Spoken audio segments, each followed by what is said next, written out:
Greetings and welcome to you, brave citizens of our new world. It's me, Toronto's greatest supervillain and evil genius, Dr. Terrawhite. This is our Lair 4.0. We're playing ourselves some more D&D today, 5th edition, our Chronicles of Autometh. Today's episode is brought to you by Rage at Legends. I'm kidding.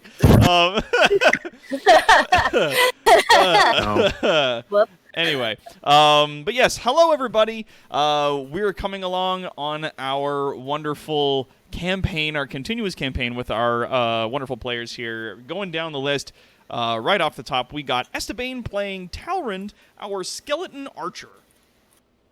Nah. Yeah, that's the noise they make. And up next after that, we got Raynor playing Drakir, our sorcerer draconian. Ma. And we got Kaldaka Gray playing Sneck, our cleric, who is a kobold. There it is. Oh, my brain. What's a scratch? And we've got Quad playing Alloy, our Warforged warrior. Good, yep. We got Palanthir playing Caleb, our Air Genasi rogue. Damn it on the phone! Ah! And we got, last but not least, of course, we got Ambisaurus Rex playing Piffles, our goblin bard. Stop putting stuff in your mouth, Piff! Don't you put it in your mouth. Stop putting things on your in your left. mouth. Stop it. If it's okay to eat, No, come it- on already. Hello. It's not. Anyway, That so we're in song is Zora's my domain. theme song. Yeah, so... No. You guys are standing in this massive throne room filled with opulent banners and statues and a lot of greenery. And just as you had entered in a short while before, having fooled one of the local guards into believing that you are a member of Lord Calandros' inner circle, that you were a group of private delivery people specifically sent to speak with him, one of the guards dismissed your existence and basically left to go deal with another wave of demons that was attacking the town of Ogun that you guys were in. Shortly after you'd entered into the room, though, stepping out from behind his large and opulent throne was Lord Calandros, as you can see, dressed in a great manner of sort of roguish finery, with gold filigree lining the edges of his leathers and different things. He's got a dagger in his pouch, and of course, bright red skin and horns sticking out of his forehead. Doc Ragaful. There is also a Ragaful, god damn it. Which I consistently forget about as I'm juggling like 50 things here. I apologize, I missed that. Yes, we have a Ragaful. That is... There we go, now that we've started that. It's a Ragaful for a game called Skulls of the Shogun, which is a turn-based strategy game involving a bunch of skeletons and samurai stuff. It's actually... looks to be quite a bit of fun, and we'll talk about it more at the end of the stream. Of course, all donations and proceeds go to supporting us here at Evil Incorporated, keeping our lights on and our worthless human mouths fed, keeping us all together, and yeah. So, you find yourselves in this great big room. As you had entered, Calandros, smiling and clapping slowly, sort of walked out and leans against one side of the throne, eyeing each member of your group. I hope none of those guys in the sewers were your relatives. He chuckles lightly. And he goes, no, not quite. Please tell me Calandros is actually here in the chat right now. Oh, likely not. It seems to be a running theme that every time that someone's character is in-game and on screen, they're not present. So There it was an says you entire can't- stream we were talking to Tonberry and she wasn't here. It does appear that he is in chat right now. Oh, he's in chat. At least Okay, good. lurking. You can at him in the stream chat. And also, if you Oh, go there he check is. the Oh, there he list is. of people. Boom. Yep. Yes. So, You're Thank a goodness. Pattern hot has tiefling broken. now, apparently. yeah, so, what do you guys do? You find yourselves standing there. He slowly sort of tracing the sides of his throne down the side with his finger and across one of the armrests. He walks about, playfully sits in the throne, sort of kicking one of his legs over the armrest, leaning in an extraordinarily bisexual manner. Gazes at the rest of your group. Stop hitting on us with your OCs! No. Where's the fun in that? It's just a joke that, like, bisexual people can't sit in chairs. We That they can't. fucking, It's like, true. sit sideways or upside down or whatever. I mean, I'm Pam, but like Doc's seen me sit on chairs. It's I've seen you never- attempt to never sit on straight. chairs. Yeah, usually I'm upside down or sideways, or my legs are over the back of it.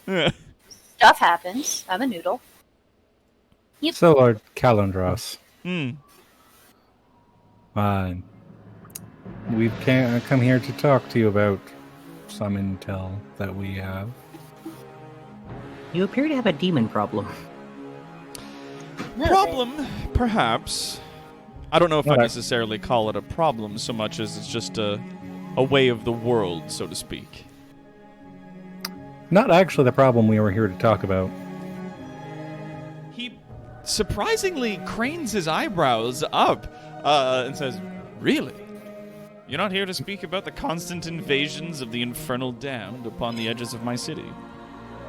We're here to talk about the band of slavers right outside your city. Ones that are getting as far north as the wood. He freezes at this mention for half a moment. Slowly he stands and steps forwards to sort of the edge of the little area where his throne sits. And he fixes his gaze upon, I believe it was Drakir who mentioned... Was it Drakir or Caleb who mentioned the slave market? Drakir. It was Drakir. Yeah, he fixes his eyes upon Drakir and says, "I beg your pardon." Had to say the S word, didn't you? Yeah, let's cut this short. Slavers are capturing races not favorable to the Empire, so pretty much anyone in this room and selling them off. I toss the remaining shackles we have in front of him. They clatter across the floor with a dull metallic thud landing on the marble, skittering to a stop at the bottom of the area in which he's standing. He sits down on the ledge, his legs dangling over the edge. As he looks down at the manacles for a moment, his brow furrowed in thought. Then tilting his head, he looks up at you all and says, "Why have you brought this information to me?" We were looking to gain a joint effort towards removing them. I do like that idea. And we have That's good. an exit strategy for anyone who would be considered non-kosher by the Empire's standard. He looks over each of you with an appraising gaze, and after a few seconds, gestures for you guys to come closer. "Approach me," he says. Valorant walks forward. So does Drakir. I do so cautiously. Yeah, he continues This to goes forward, but kind of stands behind Talron a little bit. Fine, Alloy. he continues sort of sitting on that ledge, his legs dangling down, being only maybe a few feet above where you guys are. He continues to motion until you're within distance that he can speak quietly with you. As you guys get close enough to him, he leans in, sort of like, putting his elbows on his knees. He leans down and says, "I have a particular problem when it comes to slaves and slavers. I do not That's like what we were them. told. I do not like the loss of one's free will, as you can see." And he flicks one of his horns. "I had to pay a price in order to continue my agency in the world. As it stands, this is the first I've heard of it. And I must confess, I am a bit ashamed that there is a market of slaves working somewhere, you said within the city? South of the Outside. city. South. Just outside. Very close. And it's non-Empire races. Yes. Correct. We caught them trying to capture a werebear in the northern woods. How'd that go? Werebear's nice and relaxed, and the other guys, well, pretty much nothing is their problem anymore. We needed a broom. Yeah. Yeah. One of them was quite thoroughly reduced to dust. That's They what I went said. We beyond needed a broom. barbecue. Now, He had his everything. he sits up a bit, crossing one of his knees over, and he says, "Now, you say you have an exit strategy." Yeah, it's called Yeah. killing every slaver in that place and walking away scot-free. Ah, yes. After we make them into jerky. Let the it old, go. the old we whisper don't need scream jerky. mentality. People jerky. Whisper scream. You have enough people jerky. But it's Never enough people jerky. great. Exactly. That's what I'm saying, right? There's always enough people jerky. We have a place outside the Empire's borders where they'll be safe. Hmm. So I don't see any way of getting them out of the camp without some sort of commotion. You can't just make a bunch of prisoners disappear instantly. No, of course. We do. Hmm. We do have a way to make them disappear indefinitely from the Certainly.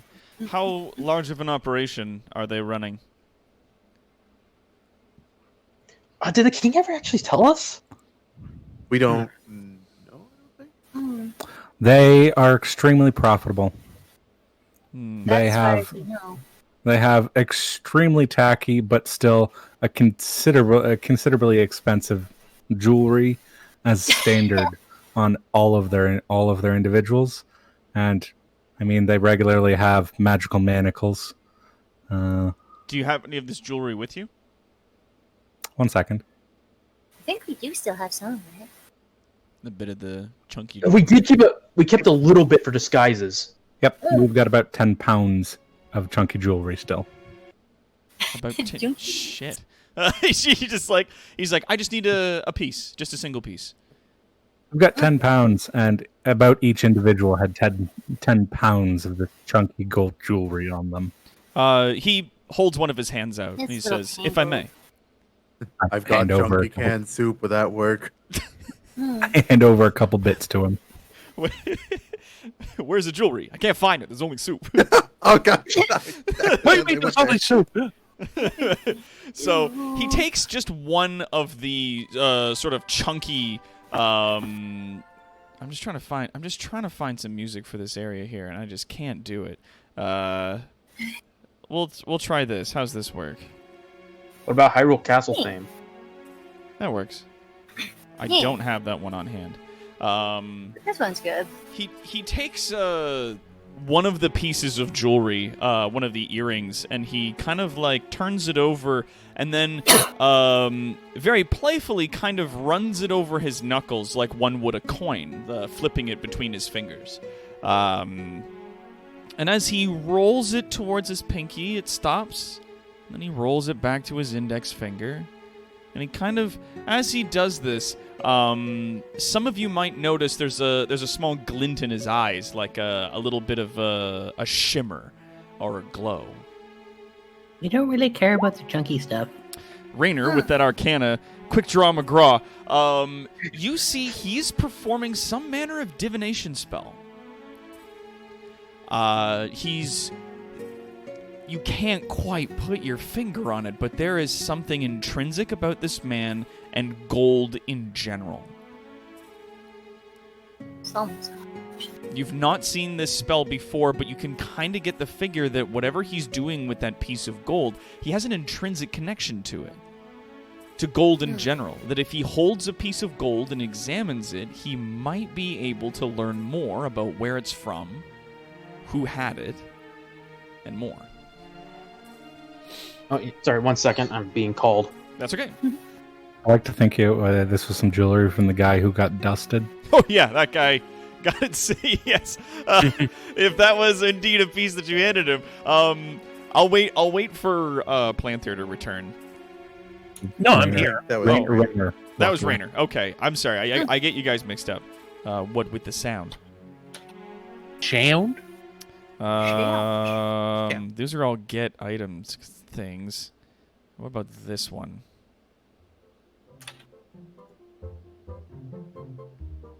No. So busy. There you go. That one for you. Son of a bitch. Oh shit! Wait. There we go. There you go. God damn it. No.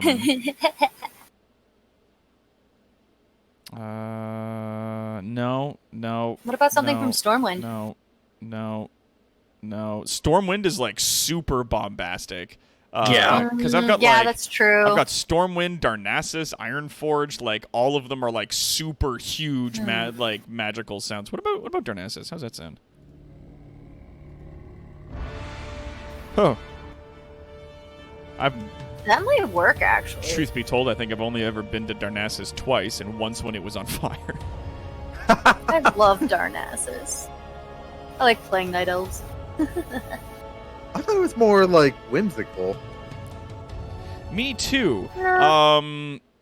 Hashtag me too. Ugh. Ugh. It used to be more whimsical, and then somebody set it on fire. And then somebody set it on fire. Like I was trying to do the Silvermoon thing, but this is like the introduction to Silvermoon and not like their forest music. I've been working really hard to try and implement all this stuff into my soundboard on my Stream Deck, and it's like literally days of work. And I've only gotten like some village sounds put in, and some other stuff, but the rest of it is just like it's oh my god. It's a ton of sound engineering, but hopefully it will allow me to better organize a lot of this stuff. Here's hoping. Yeah. How's Thunder Bluff? What was that? How's Thunder Bluffs? It's very tribal. Yeah, a lot of the horde side stuff is very drums. Like here's your Thunder Bluff.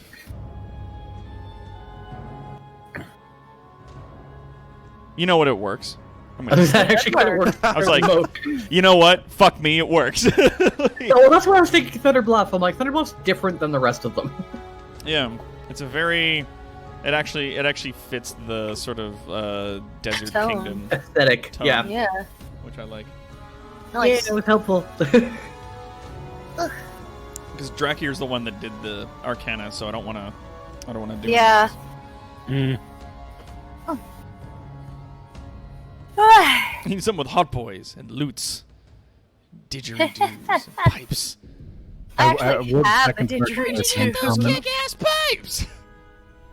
Doc, if Doc? you need didgeridoo sounds, I have a didgeridoo. I can make Nope. those for you. You don't need Don't to do that. pay anyone. Doc, I Well, would we don't know what second they like Mercenary Pen. Lumbergrass.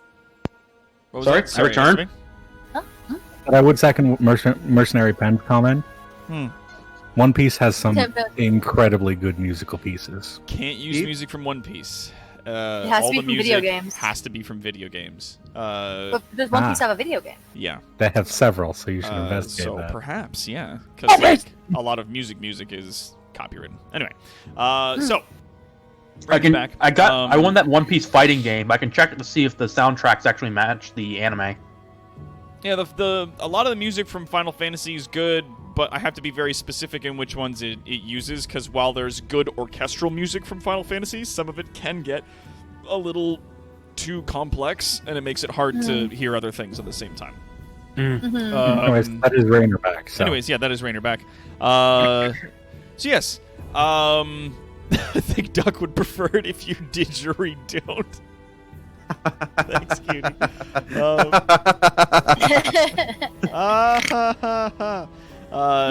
So yeah, you see Lord Kalendros sort of turning the gems sort of between his fingers back and forth, and very much like the beginning of Detroit Become Human, where Connor's sort of playing around with that coin. He sort of flicks it back and forth between his fingers, his eyes glowing slightly.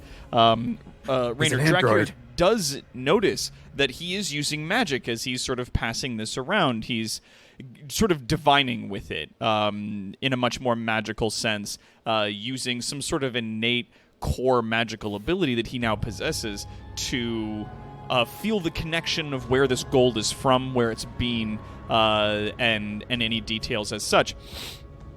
As he's passing it around, he flicks it from his right hand over to his left, catching it between his index and middle finger, and freezes at that moment, kind of stopping.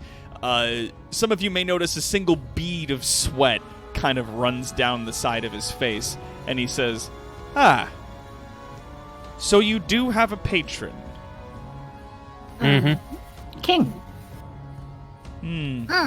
Yes, We have a king. a patron who fully That's what it believes means. in those. If you can self-determine, you really should. King likes slaves about as much as you do. I can see that. He flicks the gold piece of jewelry back over to Talrand, and furrows his brow in thought for a moment, thinking over what to do next. Obviously, leaving a lot of my city with the guard would be unwise. I am doing what I can to protect these people from demonic incursions from the wastes. That is, however, challenging.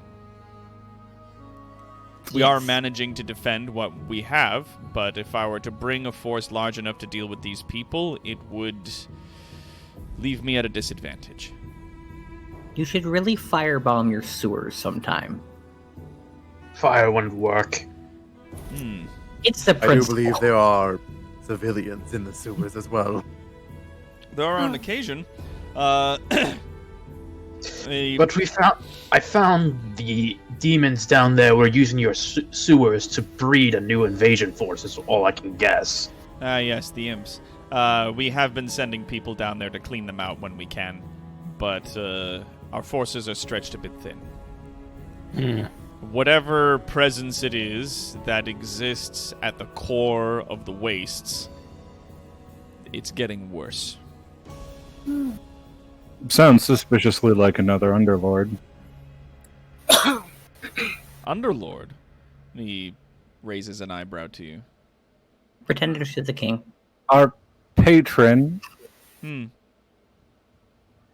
is probably the greatest. Pointed look at Snack. Probably. Is. Is Down Snack. the greatest. Looks at Snack, and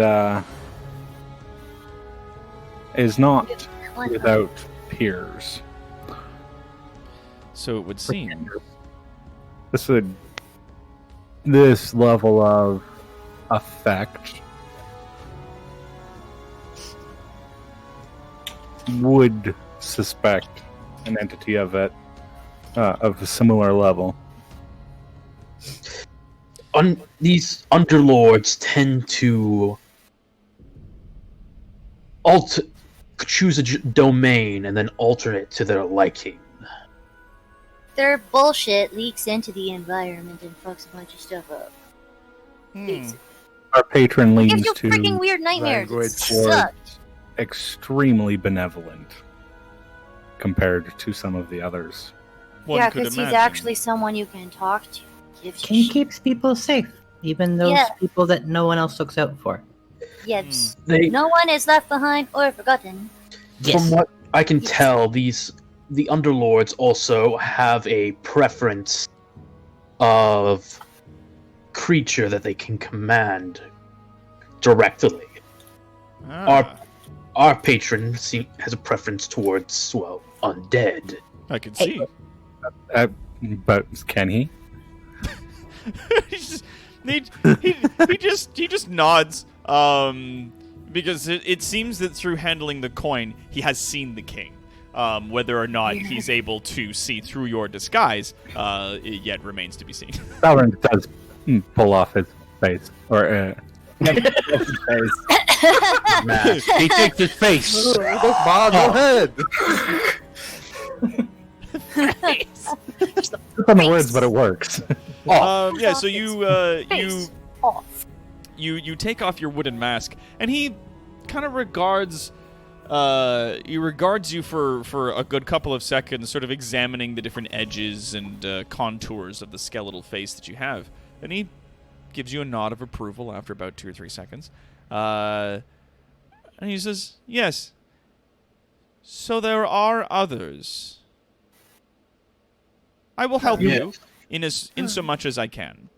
Obviously, the greater deal of my resources must remain here to protect what it is that I have earned. Mm-hmm. That being said, I can give you some assistance, however limited. He hops down off of his ledge and beckons for you to follow him up the stairs to the left to a small chamber. I follow him. Follow. We all follow. I'll follow him. Yeah. Follow him. Definitely.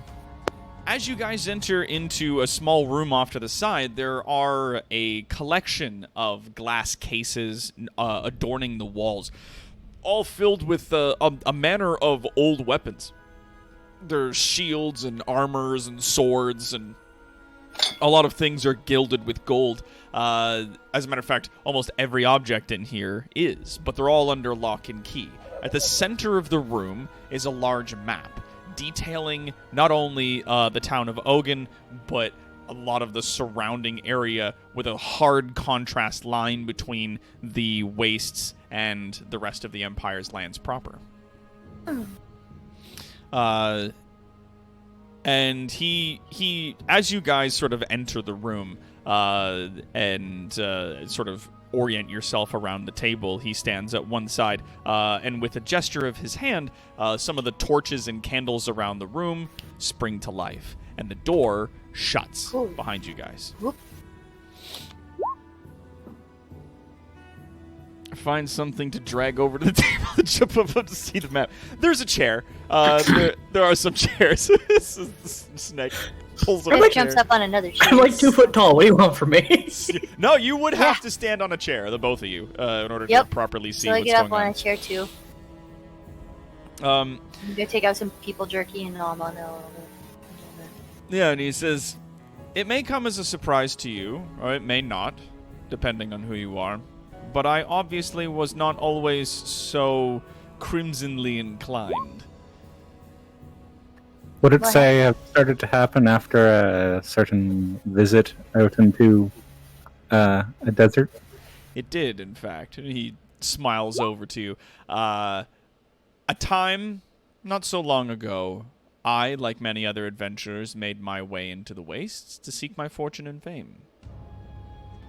The difference between myself and many others was that I chose my fortune and my fame over what all else was being offered.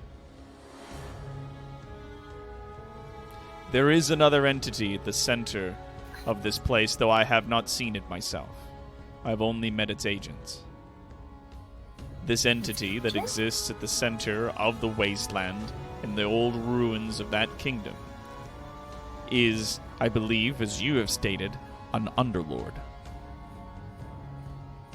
Your underlord, strangely, seems to situate itself in a realm beyond access to here. People are stupid. Your kingdom has been created outside of this realm. pocket dimension. There was a great deal of interference in everything that I could see from inside your king's realm.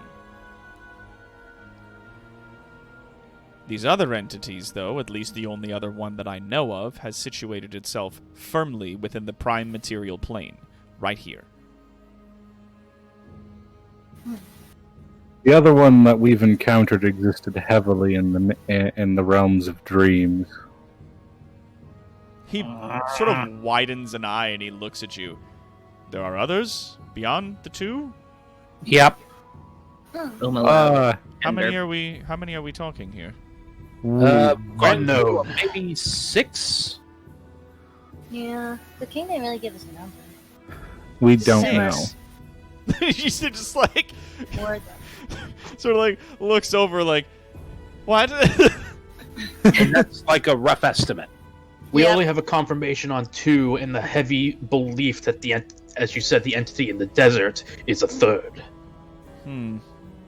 I personally believe the ruins on the ruined kingdom on the southwest of the continent is potentially another.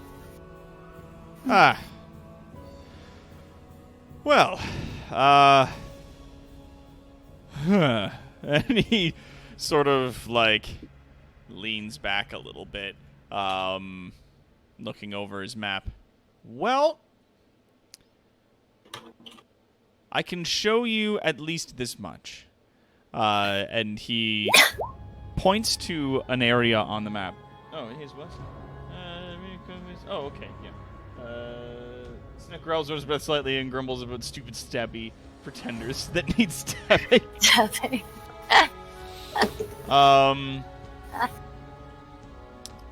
So yes, he sort of looking over the map, points to a location that is to the south and west along the edge of the wasteland, and he says, "You will find in this area a collection of small mountains, rock outcroppings sticking up from the ground. They are an illusion." And he turns away, grabs a piece of blank parchment and an ink and quill. Coming back to the table with the map, he takes out his wetted quill and starts drawing a symbol on the paper. As he does so, he sort of muses lightly about other things. He says, "The entity that, or at least the agents of the entity that I met in the deeper part of the wastes, as I not only found my fortune but also my affliction, is an entity that has now come to be known as Chaturga."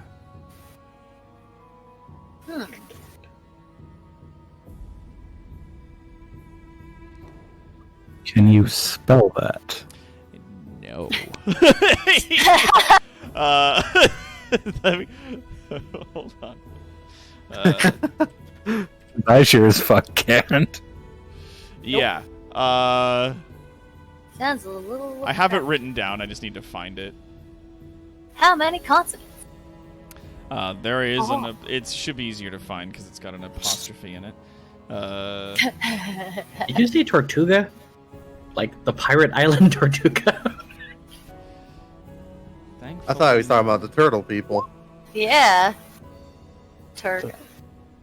Yeah, it looks about right, I think, Esteban. Oh, I just misheard then. I could have sworn he said Tortuga, and I'm like, wait, what? You said It was half like of Tortuga. Chaturga or something. Yes. Chaturga. Chaturga. There it is. CHATTUR''GHA.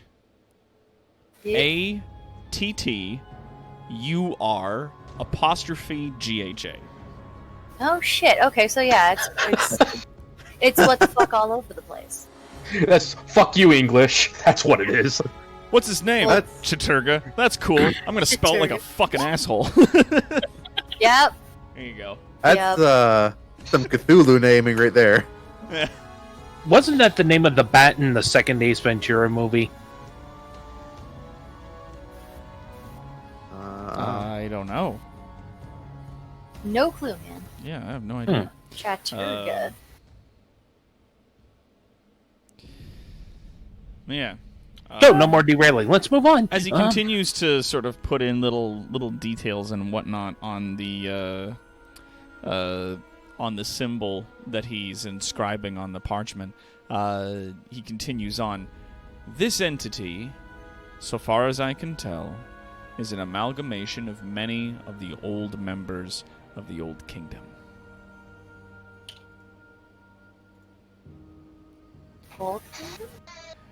The Old Kingdom of Oron, at the center of the wastes, was said to be a place resplendent with riches and fineries, once upon a time. Those people got greedy, and then they got dead. Or something That else sounds- happened. Somebody thought that maybe they could buy something from someone with gold that you couldn't buy. Either way, this infernal curse seems to be running its way through the wasteland. It curses the land and it eats life wherever it goes. Well, that sounds like butts. Most of the demons that you've seen running into our town and attacking us are, in fact, not from the demonic plane. Are They they, were- say, perhaps? They're the very Ingredients? adventurers who sought out the gold in that old kingdom, aren't they? He nods. Those that have gone Zoe, in don't are touch the promised gold. power, they're promised immortality, and unbeatable strength. Some of them are turned into great monstrous demons, others into clouds of imps. All of them are rendered without their free will. They all give up their free will in exchange for power. Be careful what you wish for. All except me, Oh. it seems. Of the many that have gone into the ruins, I seem to have been the only one to survive with my sanity and my will intact. Oh. And thusly, here I am. Hmm. Though I was How'd you not manage without that? my curse. And he Those gestures to himself. Oh. It's not a curse, it's an improvement. Why would you want to be Hey, how? human? Yee. Humans smell weird. Like He wet chuckles. hot dogs. Talon turns and looks at Snack. What? I You're not didn't human, exactly want to die, Snack. but you're better now. You're not human now. I got better. I go better. Well, So like Caleb's half human and he doesn't smell. But as it is, Yeah. living in a human kingdom predominantly is a bit difficult when you don't look like the rest of the natives, yes? yeah, Uh-huh. and I bet your sense of smell is a lot better now too. Unfortunately, yes. Yeah. So you know what I'm talking about. It's like wet dog all the time. Considering the lengths we had to go to disguise ourselves to reach here. Indeed. And as he finishes putting the last few sketches onto this very ornate symbol on the parchment of paper, it begins to glow very faintly, a dull and deep red, before the glow fades away. Weird. Oh, he's a witch. Oh, he's a witch. His next looking around, glancing around the room at all the shiny things, looking for something specific while still listening. Izrun in a panic for a split second and then calms down. Yeah. After he finishes inscribing the rune, he sort of slides it over to Talrend. Talrend picks it up. He says, "When you get close, this will dispel the illusion. At least for you and those that are standing near you. So you will be able to see their fortress."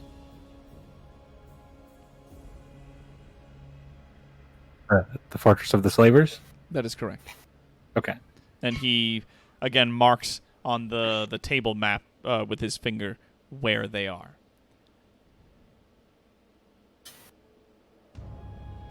Do any of us actually have our own map? No. Nope. Well, we're not lost because I prevent that automatically. Well, didn't we get a Fine. map from the king actually? Because he outlined, like, we outlined our route before we Oh, left. that's right, yeah. Did you guys take it? No, you guys were looking at a lot of maps. You guys didn't take any maps. We know where we're going, and we're not lost. Wait, no. Talron didn't he get a map when he was talking Who needs with a map? Actually, yeah, Talron, do you have a map in your Uh, inventory? The only map I have is the one to discount Shangri-La.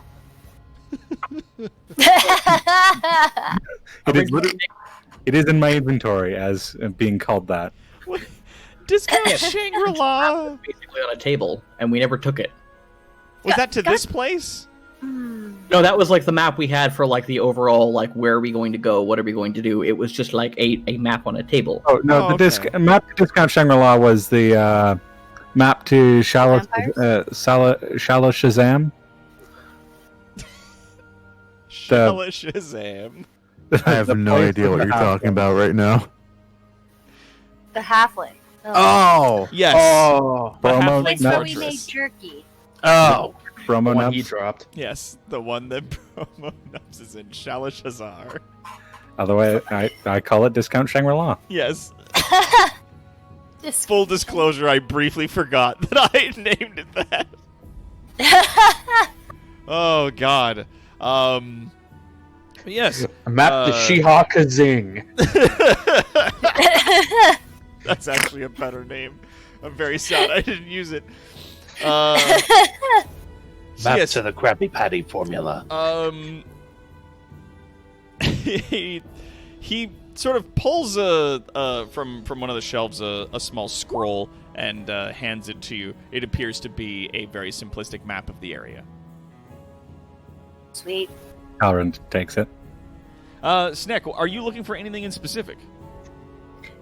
A 300 gold piece diamond. Give me perception. Hold on, I should open my character sheet again, quick. Okay. Like, there's lots of shinies. I'm just kind of like looking around, like, huh. Perception. There's so much shit in here that is so sparkly. It's hard to pick out the sparkly from all the other sparklies. Yeah, fair enough. Yeah. So after he gives them the map and the rune over to you guys, he sort of gives a little nod to the group and says, "Right, so your plan, if I understand this correctly, is to go into this camp and just clean it out. Is that right?" Free the slaves, kill the slavers, take everything that isn't nailed down. So, yes! Pretty much, yeah. And then you King have a doesn't like means by which to get all of the people you've rescued back to your kingdom. Mm-hmm. Yes. Our king has provided us with one. All right. Well, I just want to make sure you have a way home. It is a long trip from there to where you're going, and Well, we ourselves have personal sidetracking we wish to do. It's less urgent than the folk in that camp, so they will be evacuated before we go off on our own. Unless things go south, in which case we will be accompanying them back. No, we gotta go back for the squishy one. so mad.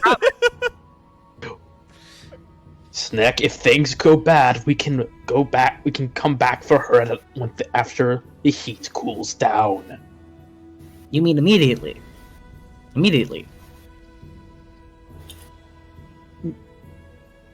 You go back to King, and then we come immediately back out to get squishy one. Yes.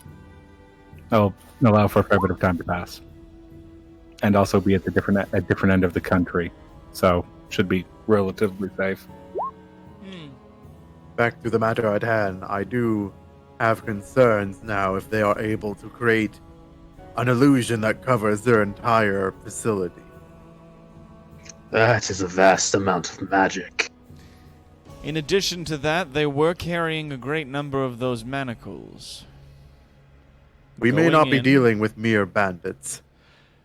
Well, he thinks for a moment. There is, certainly a number of bandits, most of which are human. They do have demonic allies working with them in the market.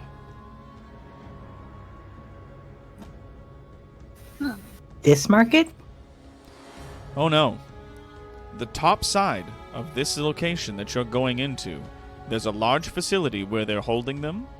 There is a facility beneath it where they're holding more, and there is a market on the surface. Just outside the large building where they keep all of their merchandise, and he makes quotation marks in the air, there is a marketplace where people come to buy and sell. And you saw demons. I did.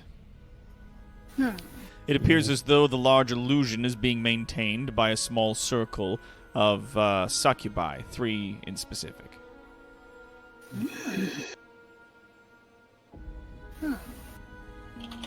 All willingly? Yes. At least that's what it appeared to be. Yeah.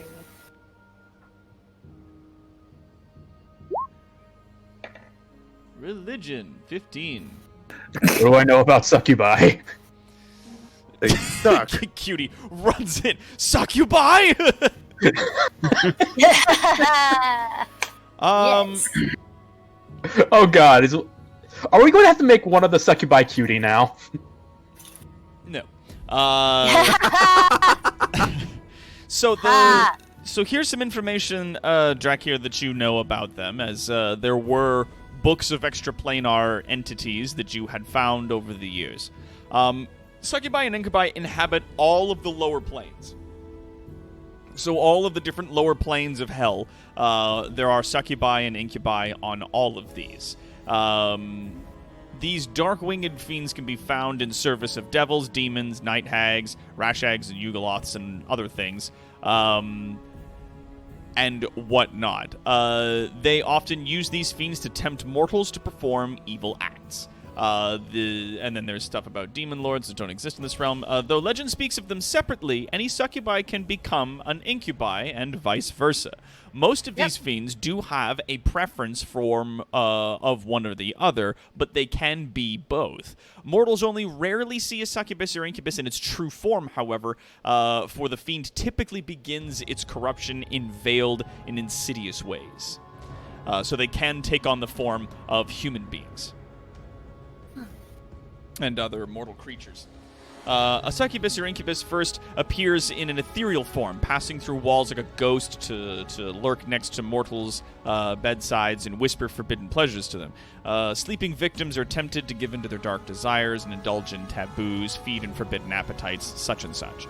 As the fiend fills the victim's dreams with debaucherous images, the victim becomes more susceptible to temptation in everyday life. Inevitably, the fiend then enters the mortal realm in a tempting form to directly influence the creature's actions. Appearing in the guise of a humanoid who has previously appeared only in the victim's dreams, the succubus or incubus can then seduce or befriend its victim, indulging in all of its desires so that it performs evil acts of its own free will.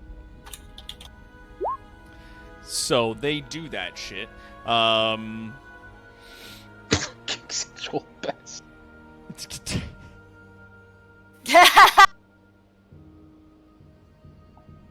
Summer break, transgender demons. Yeah, the booty of all evil. What a bunch of degenerates. King sexual at best. Yep. Also, Piffles has eaten part of a houseplant and has put the rest of it in her pockets. God damn it. You guys are busy! She saw snacks. I found snacks. So Everyone now was I'm too doing busy that. to tell me not to put it in my mouth, so I did.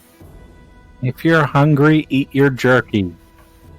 There's so many flavors out here. So, you guys. if they're not, So how many. powerful, how strong are they when they're not, when Well, facing direct combat? they are manipulators. So a lot of their strength comes from the fact that they can charm people, that they can change their shapes, and that they can drain essence from people through a kiss.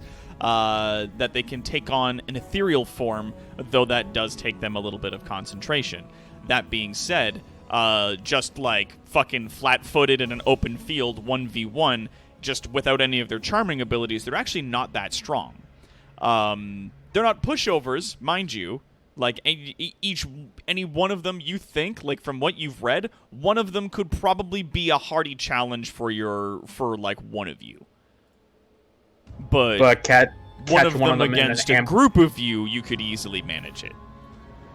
What about one of them against an alloy?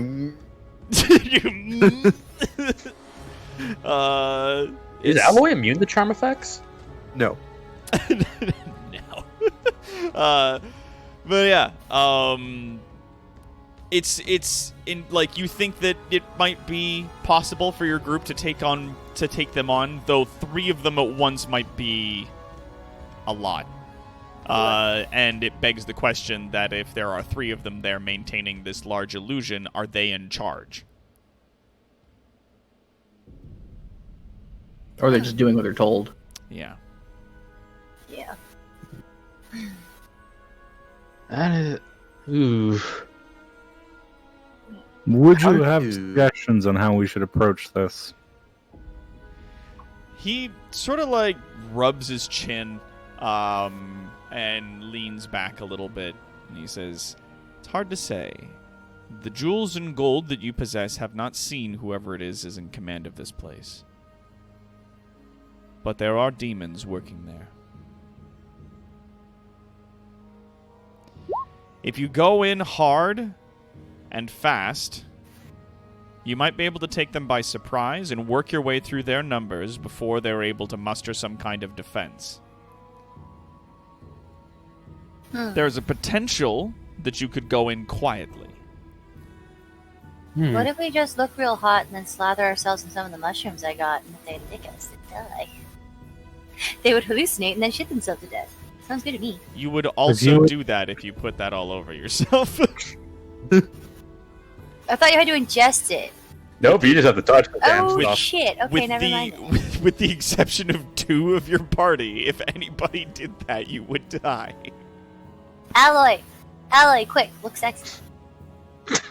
And I do believe, focus yes, actually, I on- do believe that I can't remember, but I think that poison was, it has to get into your system somehow.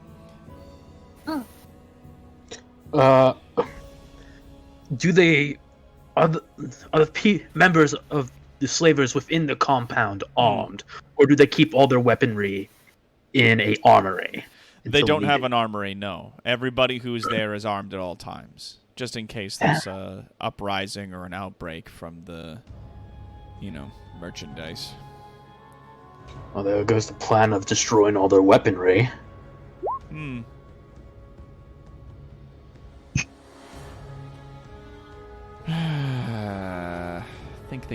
Think. And he, sort of tapping his chin, paces around the room regarding the number of things that he has on his wall.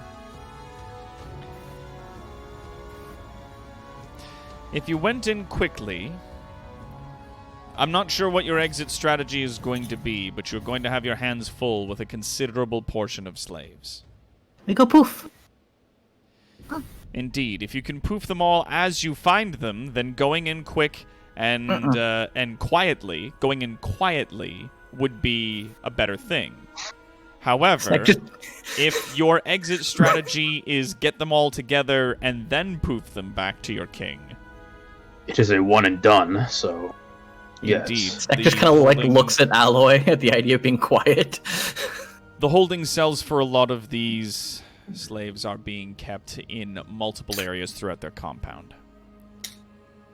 So, as you find them, it may be wise to leave them in their cages until you are ready to gather them all together. Or we Which can arm case, them then? and they can come with us. That is also true. Which case, then, I would suggest to perhaps...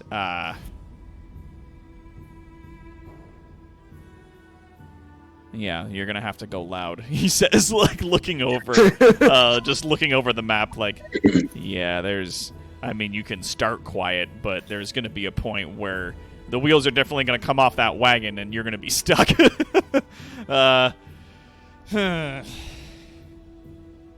Especially between me and Alloy here. I'm not exactly the quietest of individuals. Indeed. I have had some thoughts on that, but Oh, yes? Leaves? the alloy being the quietest thing, not so quiet. Oh? I have had some thoughts on that. I think I've come up with a new spell. That's it. I've got a new recipe. I love it. Can't wait to try it. Good. Great and good. Yeah, so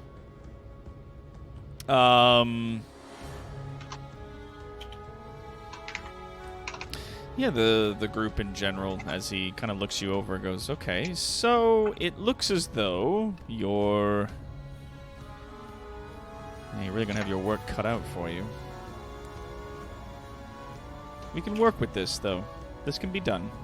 It's doable. Certainly, though, I can give you more than just a map and a rune. And he opens one of his chests, and inside the chest, you see there are about a half a dozen of these small, round glass flasks. Each of them has a glowing orange liquid inside of it, with a small flame sort of playing around on its surface. What would it be to identify this? Do those go boom? I would say you could do arcane. God damn it. It's some kind of fire thing. Yay, 19. You, actually, I'm going to say, Esteban, you in your human life have seen these before, though they are incredibly rare. These are effectively firestorm grenades. Like these are magical incendiaries. You throw them against a surface, they break open into dragon's fire, which is a flame that is extraordinarily hard to put out. Oh, great. Napalm grenades.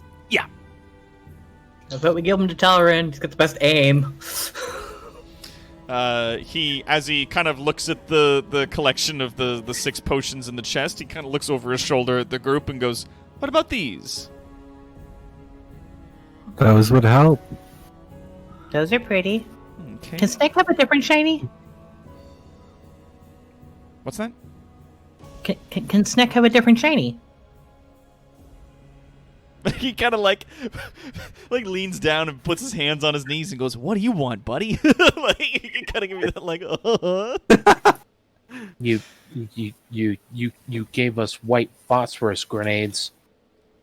Snake would like a diamond of a very specific size. She just almost like freezes, like, okay. Alloy's just staring at Snake, not sure what to say. Well, this isn't my treasury. Do you have anything more specific for what? Why do you need a diamond? So if he goes splat, I can pick him back up, and he kind of just points at Alloy. Oh yes. I would not mind hearing more details about what it is exactly you're doing with this diamond. Yeah. You die, you go undead. Well, not undead, not dead. Not undead. You come back! A resurrection spell? Kind of. Ah. Snake does not do dead things. Am I able to guess what spell he's talking about based on that description? Religion 13. Yeah, what spell is it that you're trying to cast? Revivify. Revivify. Here, I will click the button. Revivify. Yeah, you touch a creature that has died within the last minute, that creature returns to life with 1 hit point. The spell can't return to life a creature that has died of old age, nor can it restore any missing body parts. Oh, Christ, I could just see, like, an old guy sitting on his deathbed. It's like, my family, so good that you're all here with me. Also, and then someone's like, ding, and he's like, "Duh." Not until you're signing this will, old man. Why? Dies again. Just ding! Just keep bringing him back. Sign the paper, Robert! Yeah, so a diamond or collection of diamonds worth at least 300 GP, which the spell consumes. Yeah, this is I want to have him for an emergency. Jeez. I don't want to have to use it. Funny fact, Doc, Revivify is the only way of bringing someone back that does not give the soul a choice, which makes it, if you are very rich, the perfect torture spell. Yeah, if you've got a lot of money lying around. He sort of like rummages through some of his things and goes, this isn't the treasury, this is the armory. But I think I might have something, and takes out a large diamond. Looks it over, kind of like turns it over in his hand a little bit and goes, "Yeah, I'm not using this," and hands it over to you. How much does a diamond weigh? I wish I were that rich. A bunch. I don't know how you appraise things. I don't know. Appraisals. I'm not sure ways because Snake doesn't have a lot of The character. price of Maybe the diamond is do- determined from cut, clarity, what was it? It can be a crappy Color. diamond ever. It just needs to be worth about 300 gold. Color, clarity, and cut. Maybe an Arcana check to see if this would work. I doubt it's going to be £5. It's an intelligence check. Perhaps. Yeah. Place this. There's If it- just a, but there is actually no like set down thing for this, but it is an intelligence based skill according to them. So you just do like a straight intelligence. Yeah, Drekir, looking at that, it is over 300 gold worth. Okay, but how much does it weigh? Oh, That's all I need. Can I carry it? like How a much? solid. You're looking at about 6 pounds. That's a big ass diamond. Okay. Yeah, it's like the size of his fist almost. Shit! It's not perfectly cut. Like there's a bit of like muddy areas in it here and there. Like it's not been refined or anything. Perfect. Cool. But it is a diamond and it is well worth that much. But yeah, he kind of like Nice. takes it out. It's like the size of an apple, and he kind of like turns it over in his hand a little bit, and he's just like, "Yeah, I'm not using this," and he just hands it to you. Snake kinda just Oh. like walks away, I goes, can just imagine Snake grabs it and then his hands just drop to the ground as he tries so hard to lift it. I have a falls strength over. score. It's only 8, but I have one. All right, so that is the 6 bottles of Dragonfire and the diamond, and he kind of like looks over the rest of you appraisingly, kind of like trying to figure out some stuff. And he reaches over and on like a full mannequin, there's like a suit of different ornate armors and whatnot, sort of mismatching like a shoulder piece and a chest piece and gloves and stuff that appear to be from different sets. On the top of which is a circlet. And he, takes a circlet off the top of it. Appears to be made from some silver metal of some kind, and hands it over to Alloy.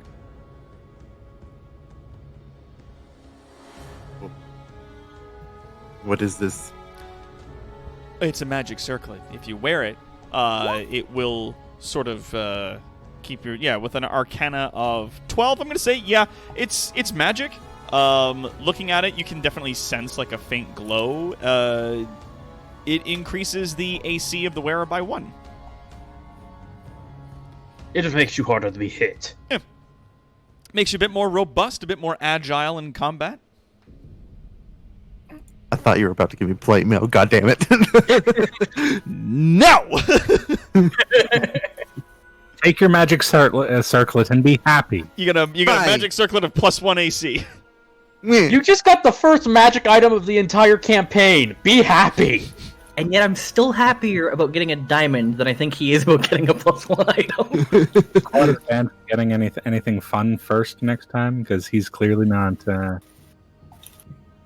He usually complains about it. Snake's perfect. Most people.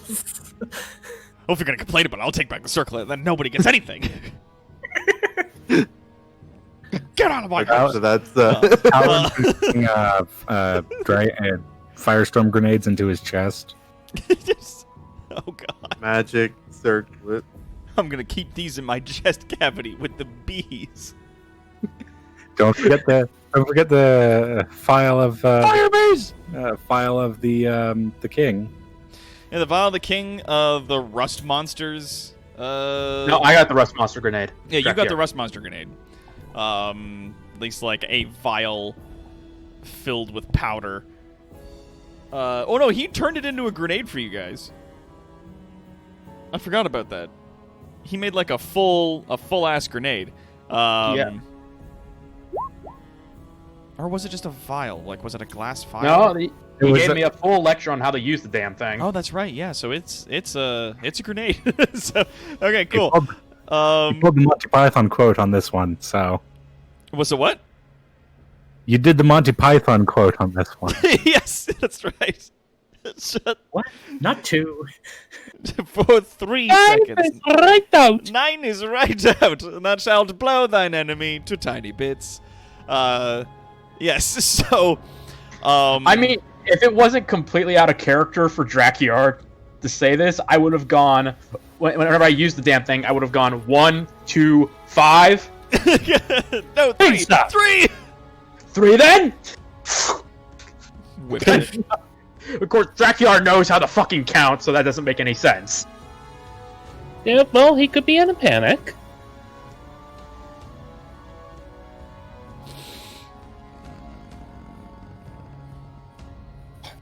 Oh, okay, cool. Yeah. So then, you guys Release are... the napalm bees. Yeah, so you guys got your 6 files and then the circlet, and he says, all right, so beyond this, I think there's a, like, just beyond that is where we're going to part ways on this one. If I had more forces or more resources that I could give for you, then I would. Other than that, I imagine you came in through the entrance in the linen closet, yes? Yes. Yes. I would Indeed. strongly recommend you exit the same way. You sure there's a bone demon down there? Fair enough. We have soldiers that are currently moving through the city, and then once they're done moving through the city, they make their way into the sewers to clean it out. Can we wait until they do that first? Snick does not want to go back down there. Oh yes, by sunrise it should all be dealt with. Can Snick sleep in the linen closet? There's lots of soft things there. You want to sleep by the door where there's a monster of teeth. No, just waiting to pop out. It's big, hole small. Snick's fine. It's fine. It's fine.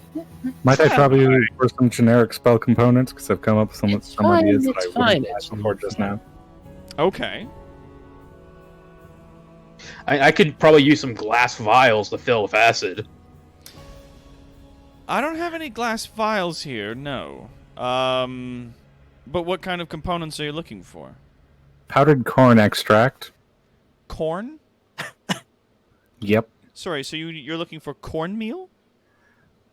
Yes. And he's like, well, I mean, we could fetch something like that from the kitchen for you if you'd like. Some parchment that I can twist into I'm a sure loop. we could also get. Some parchment Yes. that you can twist into a what? A loop. A loop. Well, I'll give you some parchment and you can try to make that if you want. Thank you. Certainly. And some mistletoe and sprigs of spruce, Sure, we can get that from the markets. if possible. Really important for somebody being sneaky. You know what? Looking at alloy. I've got a spare room that you all can stay in for the next little bit. I'll send one of my trusted confidants to go and pick up some of these items for you and bring it to you. It's certainly not within. It's not outside my power to grant you these small concessions, and it does certainly help me to mete out this slavery problem that appears to have cropped up near to my kingdom. I appreciate your assistance in this regard. Also, should things go south here for you, there's a distinct chance you'd be welcome up north. King would like you. And he chuckles and shrugs. He says, as it is true, though, that my position here is a bit muted, what with my condition. That being said, I'm quite happy where I am. Though, if the wind does change direction within the Empire, I would like to think that perhaps your king would remember my hospitality, yes? Well, I'm pretty sure he will. Good.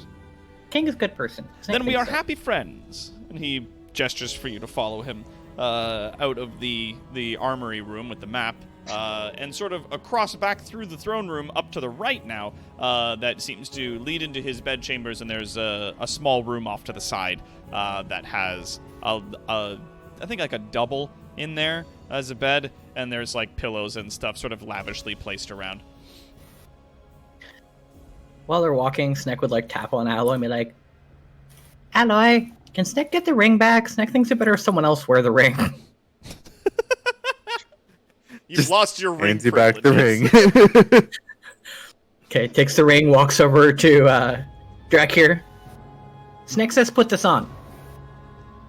Okay. Drakir goes okay and does so. There. I like to imagine there that Snek actually said. Snek says, "Put this on" in third person to Drakir. Oh no, that's exactly what he said. Snek's odd. We've established this. I mean, Drakir already knows what it's for. He identified the spell you were trying to do. Yeah. So you know it's literally something that will help keep you alive in a pinch. Since we're resting, I do explain to the party my new spell. Oh. Oh, I will also explain to the party what I wanted the diamonds for. The new spell, Pass Without Trace. So you can target yourself, range, self, duration, concentration up to an hour. Yeah, Veil of Shadows and Silence radiates from you, masking you and your companions from detection. For the duration, each creature you choose within 30 feet of you, including yourself, has a +10 bonus to dexterity for stealth checks and can't be tracked except by magical means. A creature that receives this bonus leaves behind no tracks or other traces of its passage. Damn, son.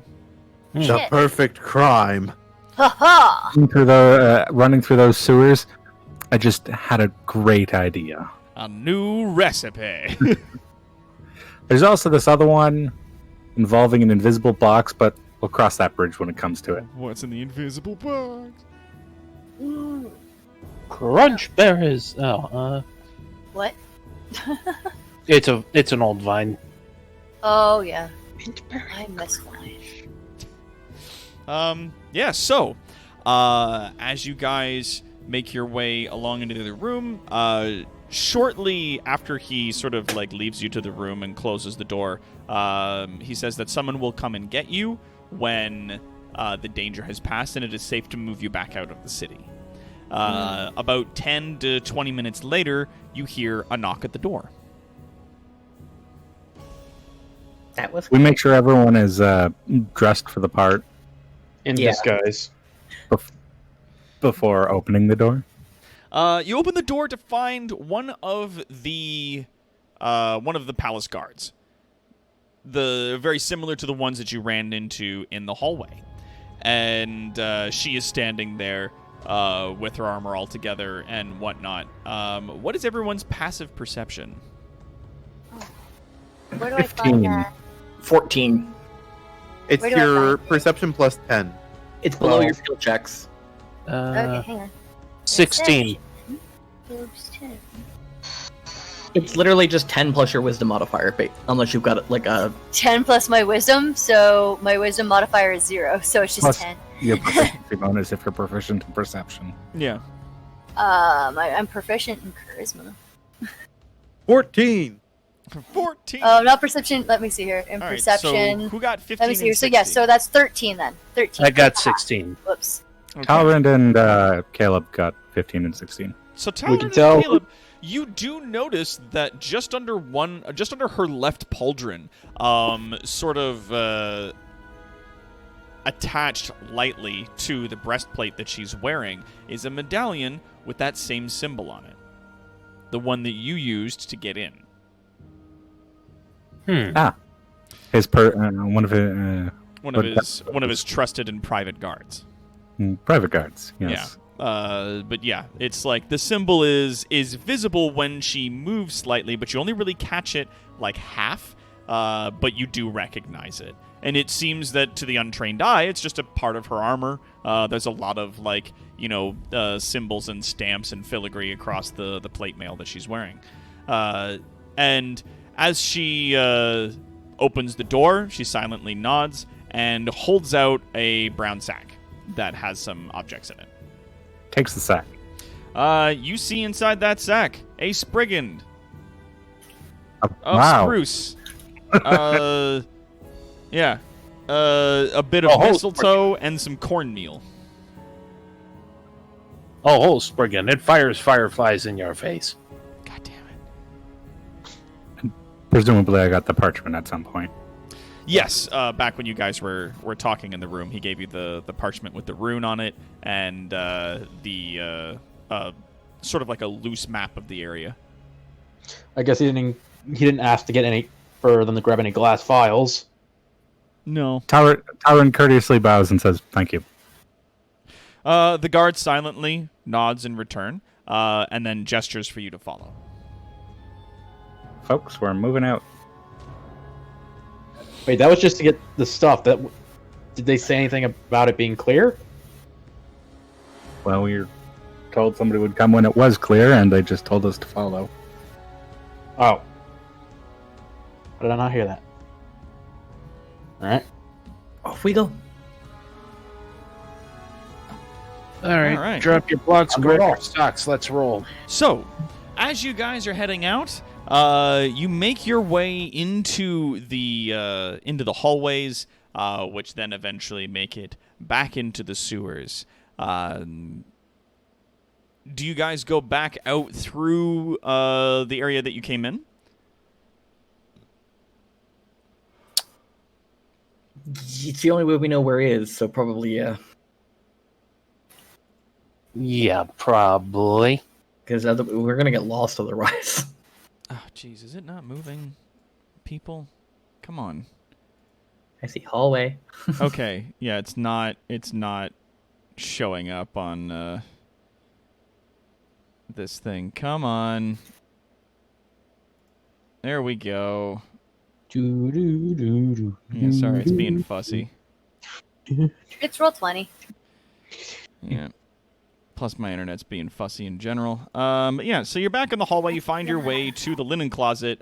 Do you go back down through the sewers to the place where you guys were before? Ooh, I don't know if Yeah. I trust. Really? We want to see if we can, like, get close to that bone demon again? Really Didn't they say they cleared it out?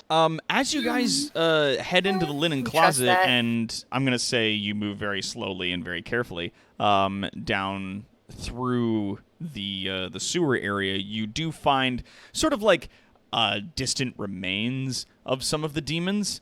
Like you might find a claw here, maybe like a piece of a tail over there, the tip of a horn perhaps. Sort of discarded to one side, and there definitely does look to be the signs of conflict down here, but there is no blood, and there are no demons. Making your way downtown, walking fast, paces past the hometown, you make your way back along through the place to the area. No, that's not right. Where is it? There we go. Sewer. Yeah. You make your way back around to the entrance area, and you find, standing there, Copper Shaw. Guys, I think this is a sewer. I was actually just about to ask if we found Copper Shaw. Alloy, we've been here before. You know it's a sewer. Yes. You see. Actually, no. Sorry. Standing there, you don't see Copper Shaw. You see one of his two guards. The twins? One of the twins standing there. It is the sister of the two, and she sort of gives you a silent nod and then gestures for you to follow. Where's the other one? She doesn't respond.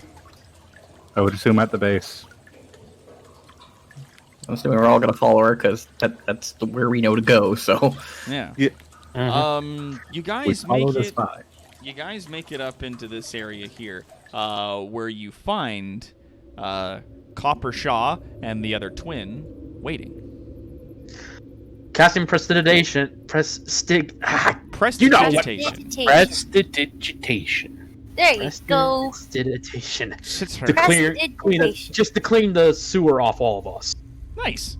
Yeah, no, you like wave your hand and just real quick, everybody's suddenly very clean. Copper is sort of nervously sitting in a chair at one of the tables, the other twin sitting across from him looking excruciatingly bored. And as you guys walk into the room, he looks up and seeing you guys enter, immediately lights up and goes, "Oh, thank goodness. I thought we'd lost you back there. So, how did it go? Did you see him?" We met him. He's nice. He's nice. He gave us fun things. And gave us the way to get into the enemy encampment better. All right. And Also Good. gave us some.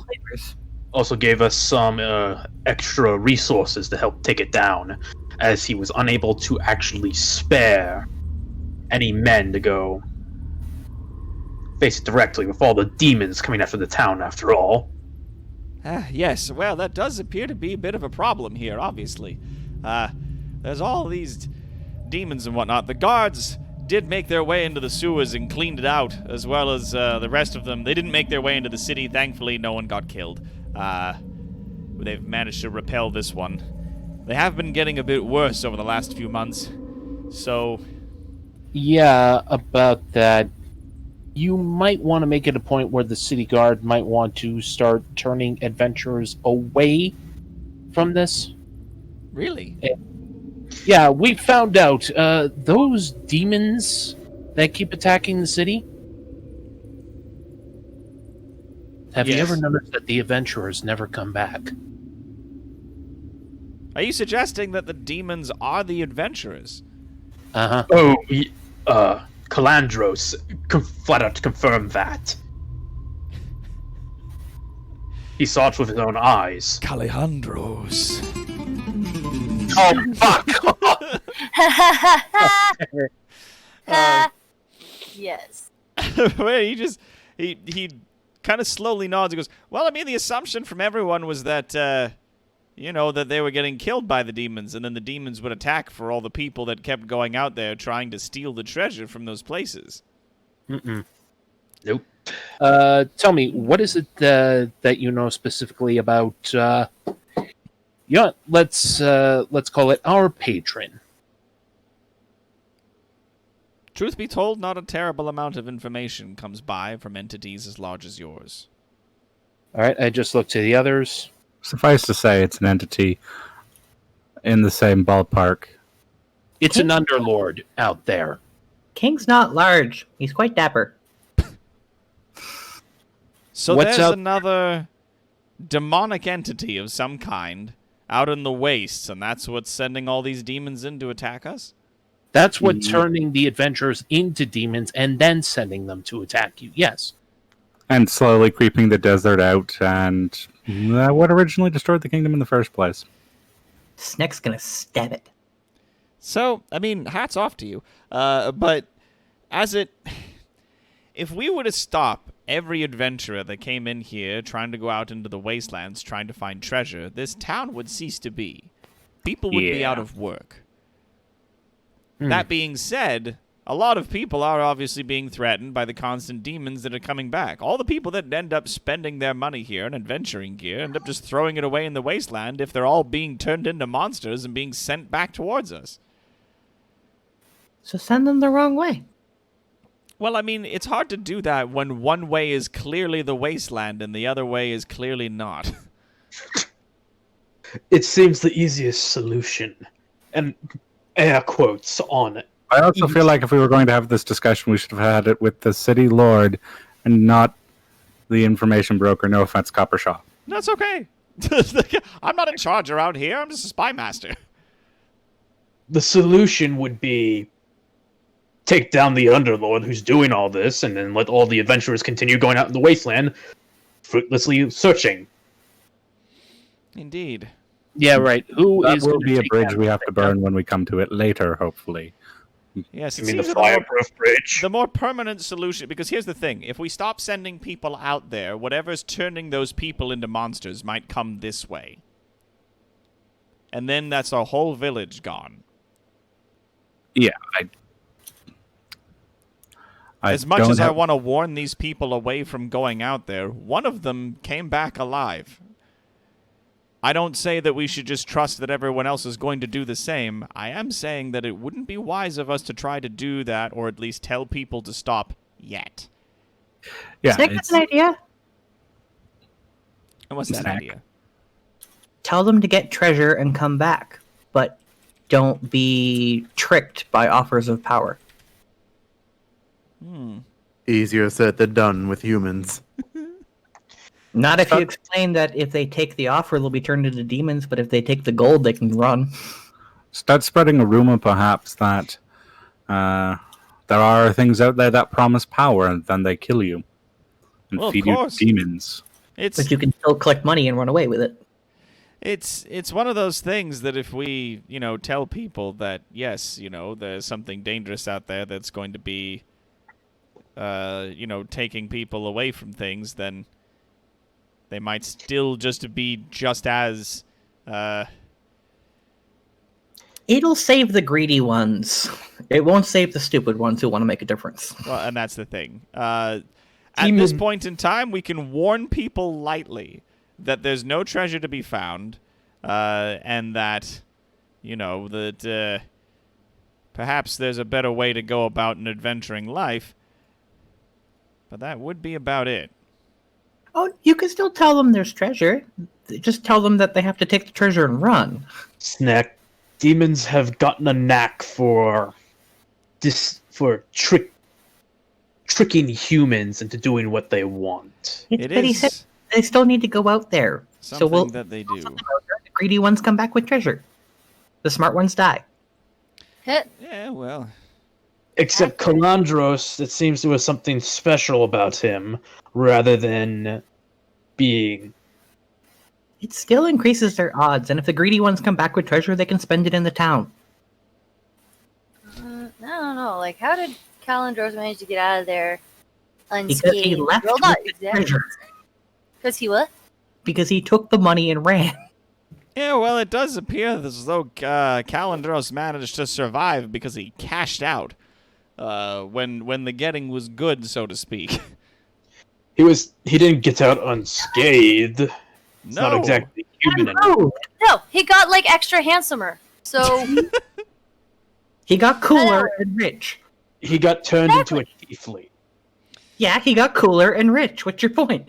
and he seems to have magic gold powers now. Actually, like the or he's just addicted to it. the more appropriate term in this particular case, if you want to be specific, would be a Cambion. A what? I'm sorry, a what? Huh? Knowledge religion, if anybody wants to know what that is. Is it of fiends? Yes.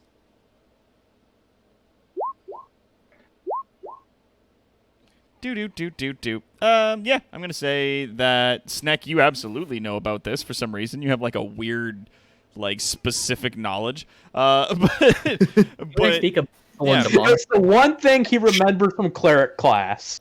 Cambion, a Cambion is the offspring of a fiend, usually a succubus or an incubus, and a humanoid, usually a human. Cambions inherit aspects of both of their parents, but their horns, leathery wings, and sinewy tails are hallmarks of their otherworldly patronage. They are half-demon people. It seems as though this form was more or less forced upon Lord Calendros. So tieflings do definitely fall within this personage, but to a lesser extent.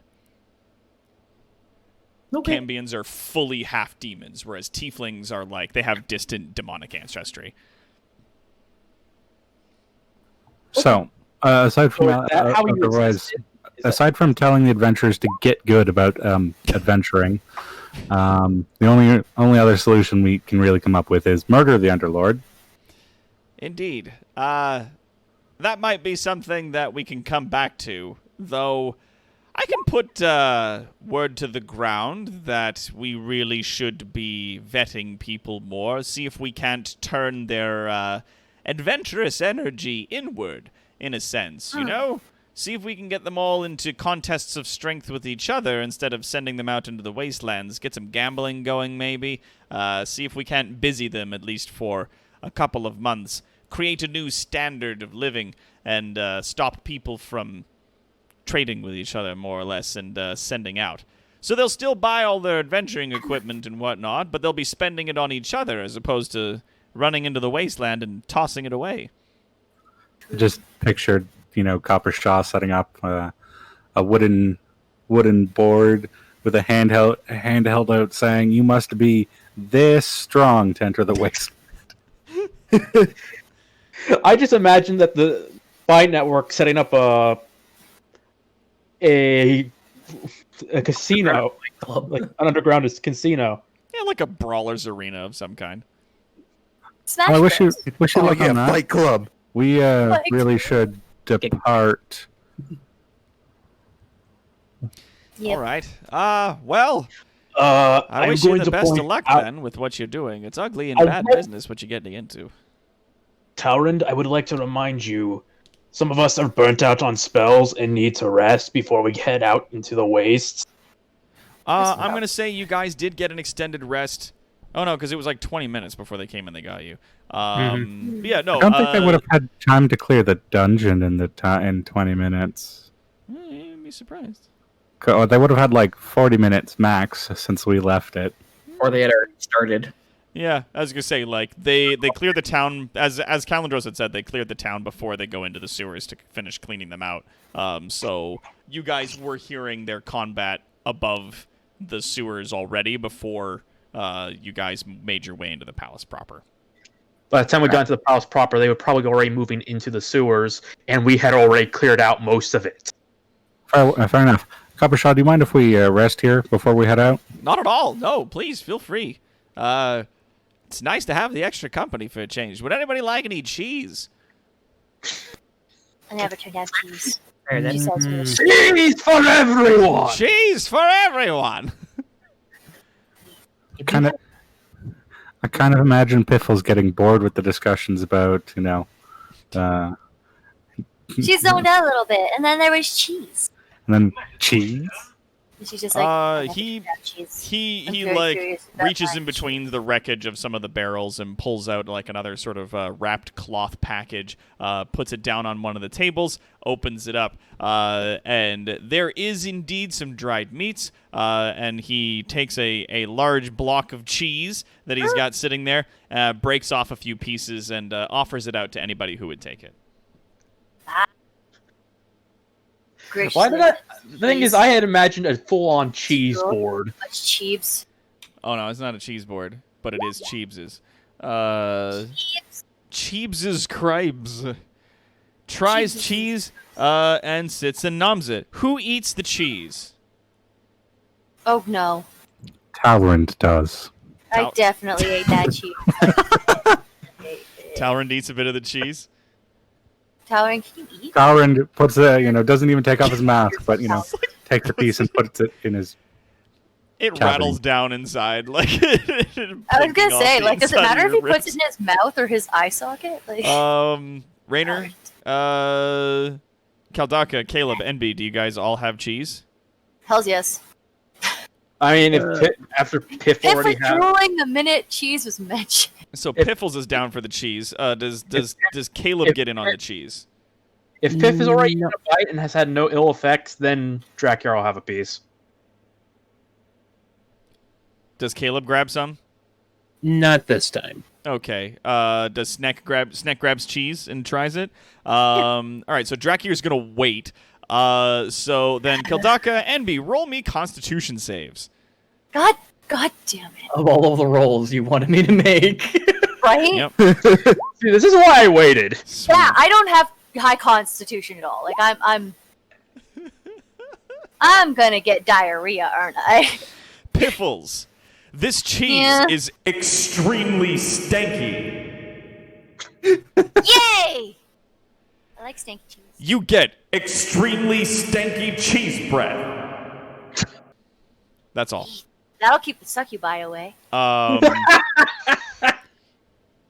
You just hang on to that. That's a debuff. You get that. You are Shit. able to continue eating the cheese, but it I is view it there's a as a buff. struggle. Well, as you get through it, Snick. I mean, it's not the worst So, thing you've eaten. I'm It's gonna very wrap stanky my cheese, but you cheese. definitely you understand the appeal. Does I'm that gonna mean I wrap have that really stinky stinky cheese in breath as halfling well? So it's jerky. just sitting there. No, as you do not have moist and slavery insides with which to activate the stanky cheese Moist. smell.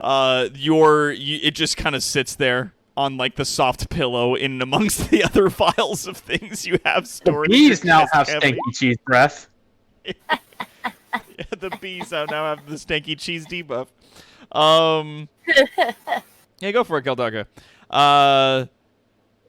Imagine Yeah, warm, stinky cheese bees. Snack is enjoying it. It's not the worst thing he's had. He understands the appeal. I'm wrapping it in halfling jerky Sweet. and eating it. Does Dracula eat any? I mean, if he gets a whiff of it, no. It's like feet, but better. Yeah, so you like shake your I head do and like give a it back good to him. foot soup. He shrugs. Puts a piece of dried meat over a piece of cheese and takes a big bite out of it. There's like little crumbs of stanky cheese gets into his beard and mustache. And the two twins that are standing there kind of just look at him as he's eating it. I have mixed feelings. But yeah, so the rest of the evening, though, as you guys are here in sort of the secret hideout, pass without incident. Yeah, And then the bone demon comes in. and then a bone demon comes in through the door. Well, from the I would Did imagine- not see the sign. No solicitors. Get back. Shoo! Get out of here!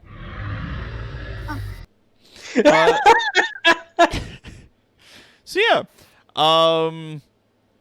with all the stuff in Talron's ribcage, we got to install some shelves. It's like a clown car in there. Just get a whole bunch of stuff. Alloy may not be Bender, but Talrand is. Actually, if we are sleeping, I'm going to change a spell. There. Just writing one spell different than I'd already planned. Just do what you guys got to do for the evening. It's considered a long rest, so you guys get all your stuff back. The two elves that are there maintain a watch at both of the entrances to this space, both the sort of hidden entrance that leads into the sewers, as well as the other hidden entrance that leads to the surface. So, I now finally have my 3rd level spell slots. if Tolerant and Alloy ever do the Dragon Ball fusion dance, we get a bender, is what you're saying? Yeah. Yes! Bite their shiny metal ass. That was that. Mm. They get a Talroy. Yeah. Talroy. That's fantastic. All right, so Tolerant is not bad. Not an either. Alrand? it's Talrund and Alloy. It's Talroy. That'll be their fusion Ah! name. No, the other way around. It's I Alrand. quit. Alrund. Your name can go first. I don't care. Like, okay, Fusion Dance is Talroy, Patara Earrings is Alrand. There you go. Huh. I always liked Gogeta. I think that's a cooler sounding name than Vegito. Gogeta. Yeah. There is Gogeta. Vegito. Yeah. Anyways, so Anyways, time's passed. so yeah, the time passes and it's sort of like the dawn of the next day approaches. It's daytime. And Copper Shaw, kind of sitting in one of the chairs with his feet up on the table, snoozing away, kind of jerks awake a little bit and looking around the room, then opens up a timepiece that seems to have been stuck somewhere in the folds of his messy clothing, and goes, "Right, so it should be good to go." And all right, and he leads you guys through and along up to the surface, where you are brought back up. Hold on, let me see if I can find it. There it is. You guys are brought back up to the cottage that's out on the edge of town. Like just sort of beyond that area, and he leads you outside and then gestures to the south and goes, "Right, so if you follow that way along the edge of the waste, eventually I'm sure you'll come along to whatever it is that you're looking for. I wish you the best of luck." May we meet again someday, Coppershaw. Bye-bye. Indeed. Bye. Stay safe. Take care. Waves at you guys as Bye-bye. you guys head back out. As it is, the wastes, not so bad. You get back out into the wastes themselves, and you find yourselves wandering in a south and westerly direction, sort of within the wastes, but in the distance, off to your right, you do still see, way off to the ways, the edge of the wasteland, the green just touching the horizon.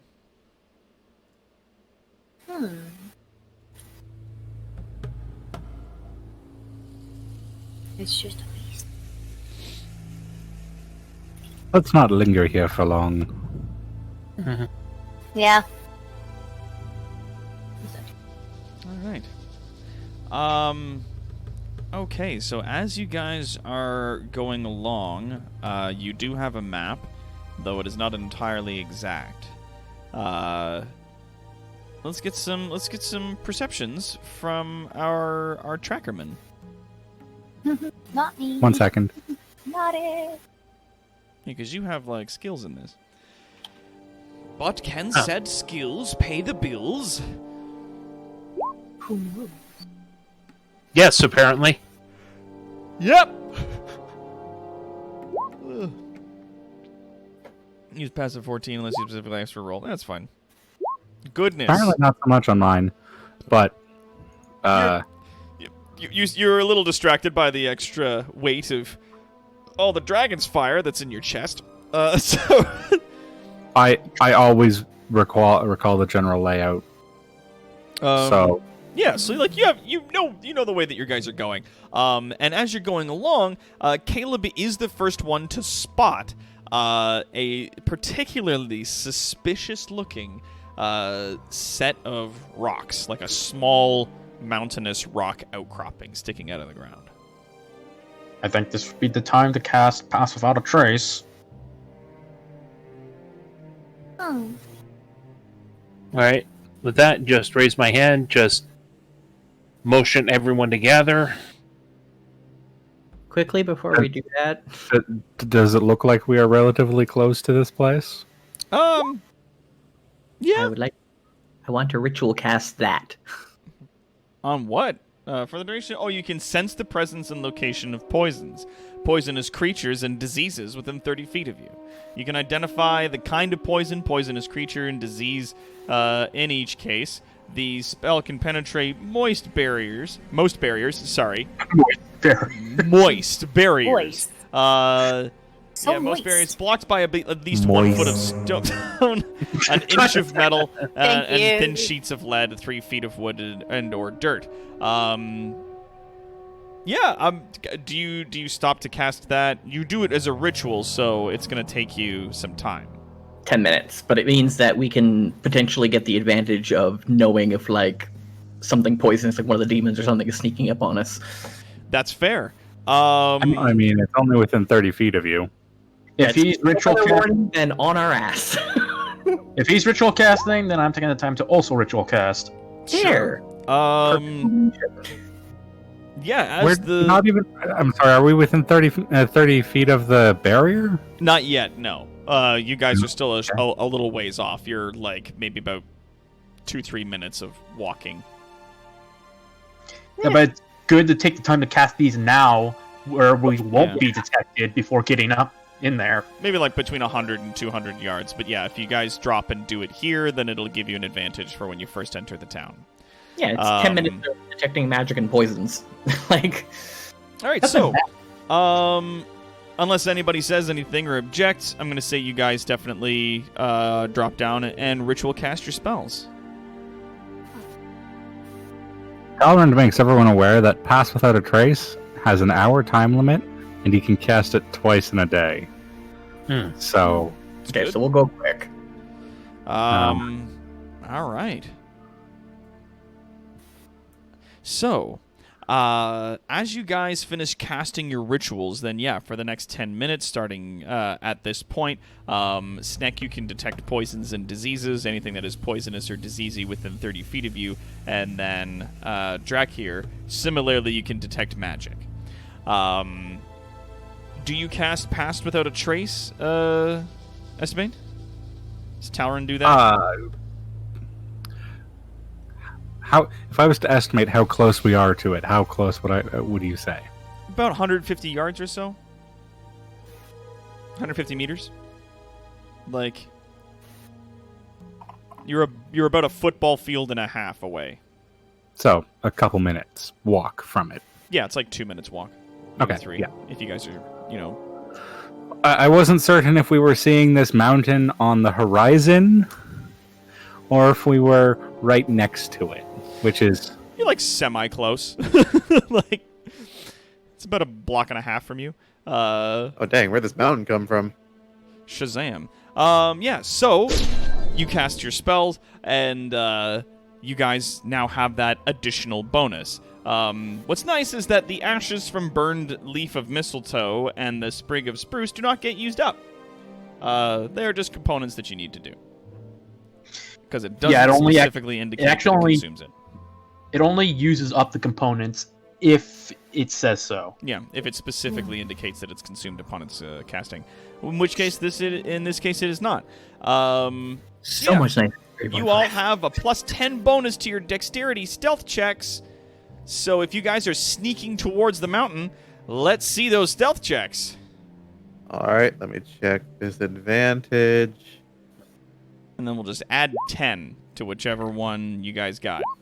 There you go, 25. Still 12. 32. God, yeah, 32, Holy 29. shit! I am as silent as the wind. Alloy got the closest to failing he could without guaranteed failure, and it's still above average now. Yep. And thus is that spell. We'll Sorry, hit the Mount got oversensitive. That's okay. We just need one from Piffles. I got a fucking 30. Delve. You can do it. Delve. Do. Yep. Okay, so 18. God damn it! Still That's an fine. 18. Still an 18. So you guys move quietly. Even Alloy, alarmingly, is making considerably less noise than he normally would, which is like a cart full of pots and pans falling down a mountain for some reason is now not making sounds. So it is astonishing, this spell.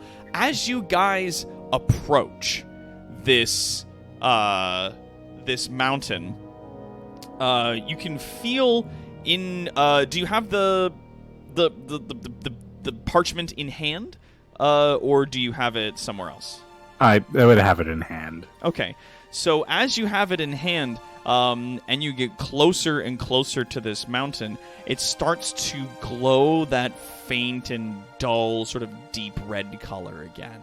And as you get close to it, maybe within about 100 or 50 feet, the image of this sort of large stone outcropping shimmers away and gives way to a large market.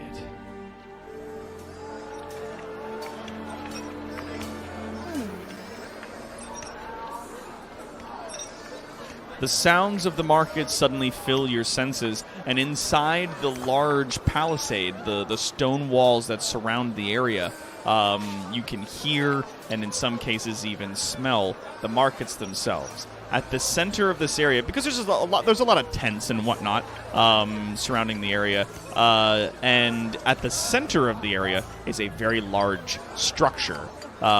Two big buildings of singular floor, but for being in the middle of nowhere, it's like there's this round stone wall, tents, and then an actual large stone structure in the middle. Am I picking up any spells? You are feeling, I mean, beyond the extremely oppressive illusion magic that is present there. You are getting, like, bits and pieces of other spells from some of the other people. You recognize, on some of the guys that are walking around, you do recognize on them the same sort of dress that was from before. So, like, you like the guys that you ran into in the woods, same kind of garb and clothing that they wore, similar jewelry, and many of them are carrying those magical manacles, and you do feel those. Detect magic allows me to identify schools of magic on any magic I detect. Let's bring that to a more reasonable 30. There we go. The schools of magic that you are feeling there, I mean, I'm not sure what school disenchantment or anti-magic is under. but is in there. Probably enchantment, actually. Yeah, like it's a strange mixture. Enchantment. He likes enchantment. Abjuration, yeah. Abjuration, yeah. So you definitely feel that. You can tell there's some protection spells on some of these people. Like they have some spells that will protect them from certain kinds of the weather. In some cases, like their robes are enchanted with resisting the elements. And, yeah. A lot of it's sort of mixed around and muted. Though, as you guys approach the outside of it, you'll notice, obviously, that there are no guards. That a lot of the slave keepers are walking around and moving freely. In the center, as you approach, you can see, amidst all of the tents, you can see that there is a large stage that has been set up, which one could imagine is for the purchase and sale of the merchandise that is here. But just quick question. Yeah. I'm not detecting anything, any kind of magic that would suggest if I cast a spell, it would set off an alarm or something, correct? No. It is largely just the illusion and what you can sense on some of these guys as being different protection spells. Useful information to know. Yeah.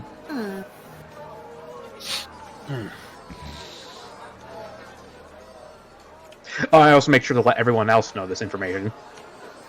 So you said it was a big wooden kind of platform, right? For the That's market? correct.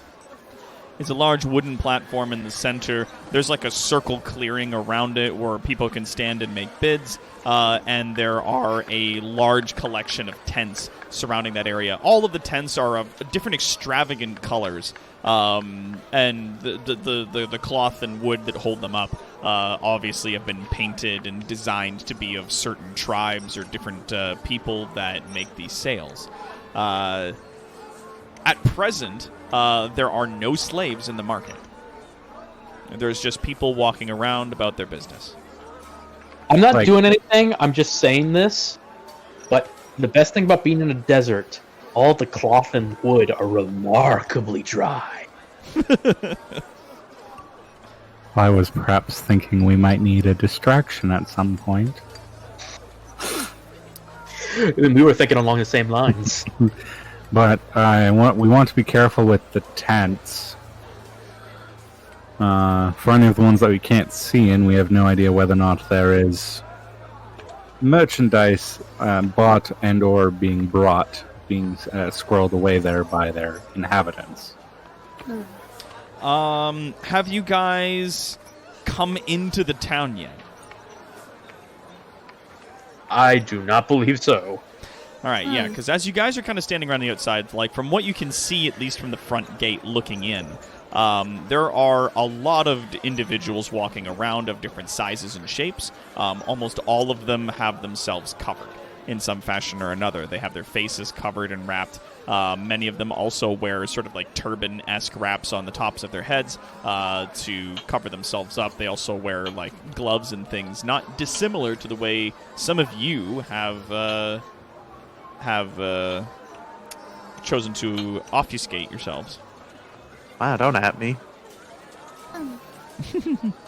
We're still going to go with the sneaky stealthing.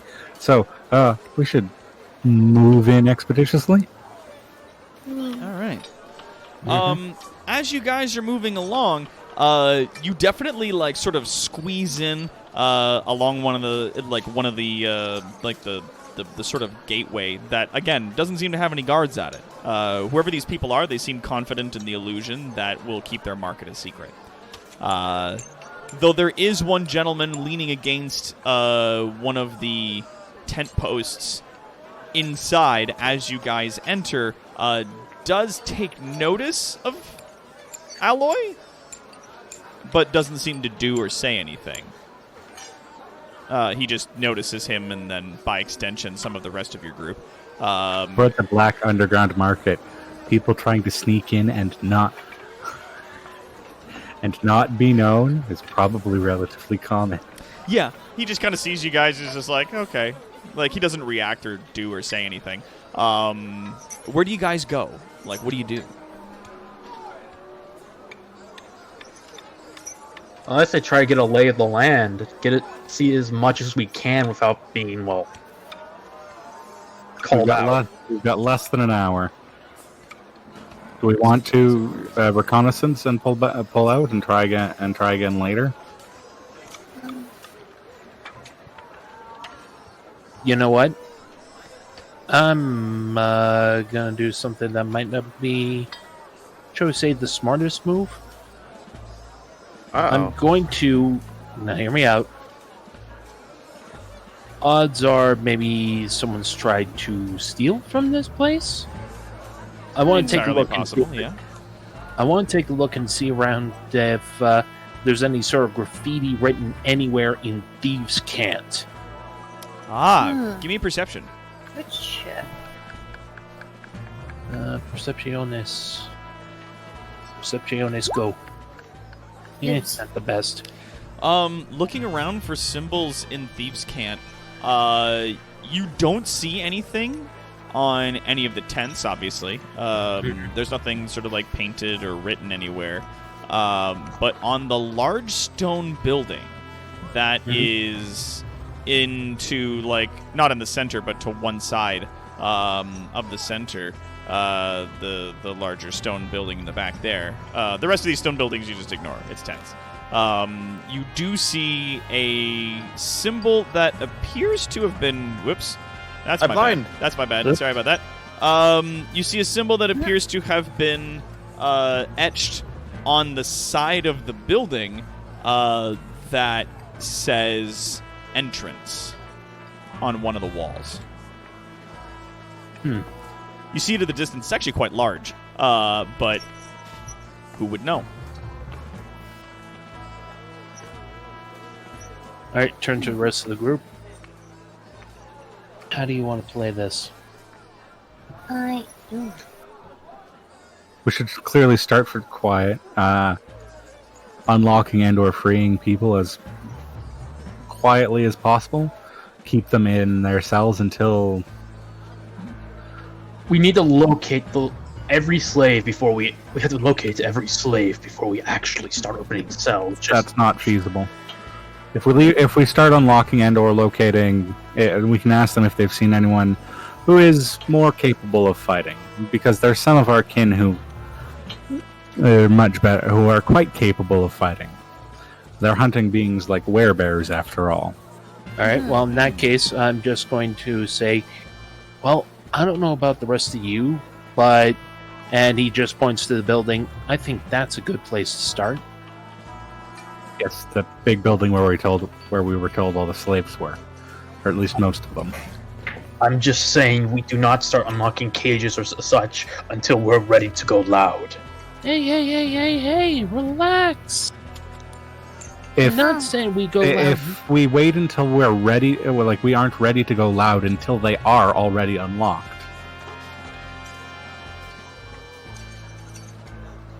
We tell them to wait until it starts getting loud after we've unlocked them before they do anything.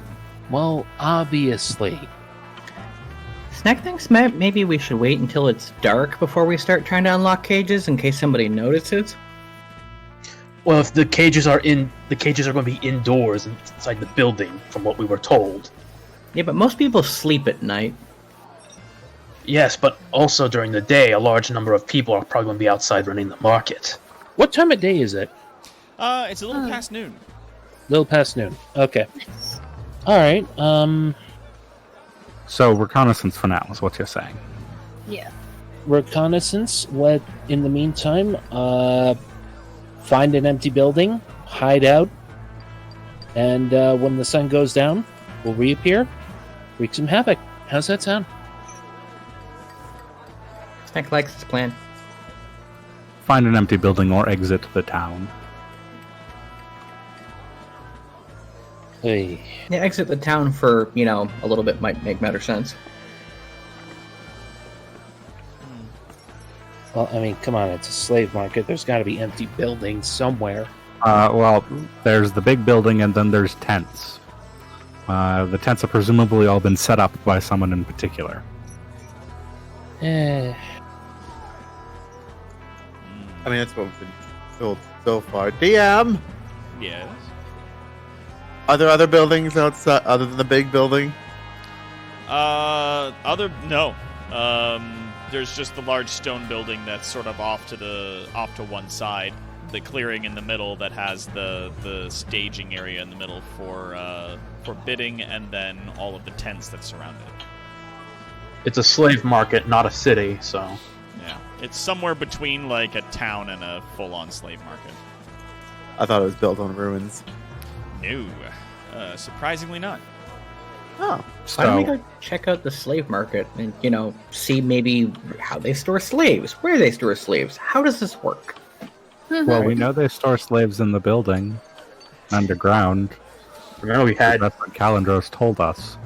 Yes, but like, how do they get from point A to point B? How do they bring them out and stuff? Yeah, like, what's the layout? I mean, you could try asking some of the people that are around here if you're confident in your disguise and your ability to, sort of chat with these folk. I more meant just go watch and see, like, are they brought out in cages or are they brought out in chains? we probably wouldn't see. It's like they would keep that stuff covered to make sure a slave break doesn't happen. No, okay, you're misunderstanding me. If they are putting a slave up for auction, they're going to display the slave. Do they bring the slave out in a cage, or do they bring the slaves out in chains? One is significantly easier to deal with than the other. Looking at the area, it doesn't appear as though they have any infrastructure for bringing them out in full-blown cages. Odds are they would be chained up if they were just brought out for display in the middle of the area. Okay, perfect. That's all I was trying to figure out. Yeah, like you're looking around, you don't see any cages out in this area. Talrand does try to take glances into a lot of the tents if he can. Yeah, roll me perception. Dope. So you got a 23, dog. Yes. My guy, buddy, my dude. All right, so yeah, looking into the tents, you see that there are, again, a lot of these hunters that you have seen before in some of the tents. Like, some of the tents you can see are definitely for hunters. Others are definitely for people that are here to make a purchase. But through all of them, you see a lot of these people are kind of just hanging out. Even though it's like midday, you see a lot of the hunters are sleeping. Which would give to the note that they're probably nocturnal in their business that they do. They do their trading under the cover of darkness, even though they're going to be out in the wastes under the illusion. And yeah, you see some rich aristocratical folk in some of these tents. You will see as you kind of peer in, there are armed guards wearing gilded armor standing around some individuals, some of which are human. You see one tent has an elven woman in it with two elven guards standing around her. And she's sitting in an ornate chair with a little table next to her sipping wine. Amidst all of the tents, you do see one tent that has a dwarf in it. And he sits on a little stone block, and there are two human guards standing in his tent with him. They're having a quiet conversation. It appears as though they're muttering back and forth about something you can't quite hear. Is there anything in specific that you're looking for? I was looking for slaves. You notice, amidst all of the tents that you're looking around, they're not here. Wherever they're keeping them, they're keeping them somewhere under lock and key. As Calendro said, they're probably inside and underneath the large building. Well, I wasn't certain whether or not bought slaves would be kept with their masters outside. Looking around, because you got 23, so I'm just going to keep giving you information. Looking around at all of the tents and stuff like that, some of these tents appear to be like a rented station. So, like, the tent that the elf woman is in is a space that she would take whenever she comes here, and when she is not here, that tent would remain empty. Or perhaps would be rented out to another of her house or her station. But whenever a purchase is made, those people appear to leave immediately. Like, they're all waiting around for the next sale. I gotta The ne- check. The next auction, rather. None of the guests are wearing Inquisitors outfits, are they? You know what? With a 23, yeah. In one of the tents, there's a human wearing fine clothes. He's sitting there eating some kind of meat off of a plate that appears to have been prepared. It's very fancy stuff, using what might be gold-plated or entirely golden cutlery. And standing guard in there with him are two people, two humans. One is a woman wearing just ornate plate mail. Seems to be like, it's very polished. There's not a lot of marks on it. And next to her is a tall, gray-haired, grizzled Inquisitor. Well, that's one of the ones that'll get set on fire. Remember where this tent is. Fuck those guys in specific. Or we could put some of that mushroom stuff all over it. I really want to watch somebody hallucinate and shit themselves to it. Do a lot.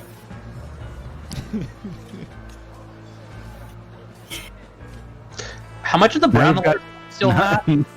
Now you've got Tolerant debating about whether or not he can stealthily run his fingers down the edge of the entrance and exit to the tent with the brown alert on it.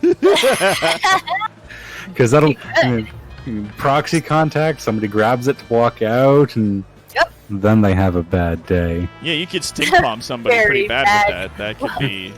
That could be a time. It would probably start off okay and trippy, and then it would go very wrong. And then it would be bad. It would be so bad. Like, It would be exponentially bad. It would be Remember- the day that just got worse. Remember, that Causing sounds, panic's not a terrible plan, by the way. sounds like a risk we don't want to take right now. just No, yet. but it sounds like What a if you're really busy good doing idea for when we themselves? decide to do this. But if they're all Do I ready see a water well anywhere? Yes, you do. In fact, there is You a absolute water well. monster. Yep. No, because I'm just like, would they see a water well? And I'm like, I love yeah, you know what? There would be. Oh, but So here's the question, thing: you do see a water well, absolutely. It is sort of on one edge of the auction area, not near the stage, but on the edge of the clearing. No one is using it. It appears as though, at least from what you can gather, like from the buckets and the footprints and where they go, that water is taken into the larger building. People that come out here don't drink the local water, but the slaves appear to be forced to. Yeah. Aw, disappointment. There's something know. in the water. Don't drink the water. Don't drink the water! Wait. Do we see a cafeteria of some kind? A cafeteria? No. It appears as though everybody who's in the tents and whatnot is just eating whatever food they brought. Damn. So, if we get closer to the big structure in the middle and investigate its structure more, folks, it does appear these guys tend to be more active at night, as most of them appear to be sleeping now. Which would suggest that we should act shortly rather than later. Makes sense. That being said, trying to set things on fire seems like it might be a good idea. And we can start a couple good ones real easy and escalate from there to create the commotion we need to get inside of the, or to start our jailbreak inside.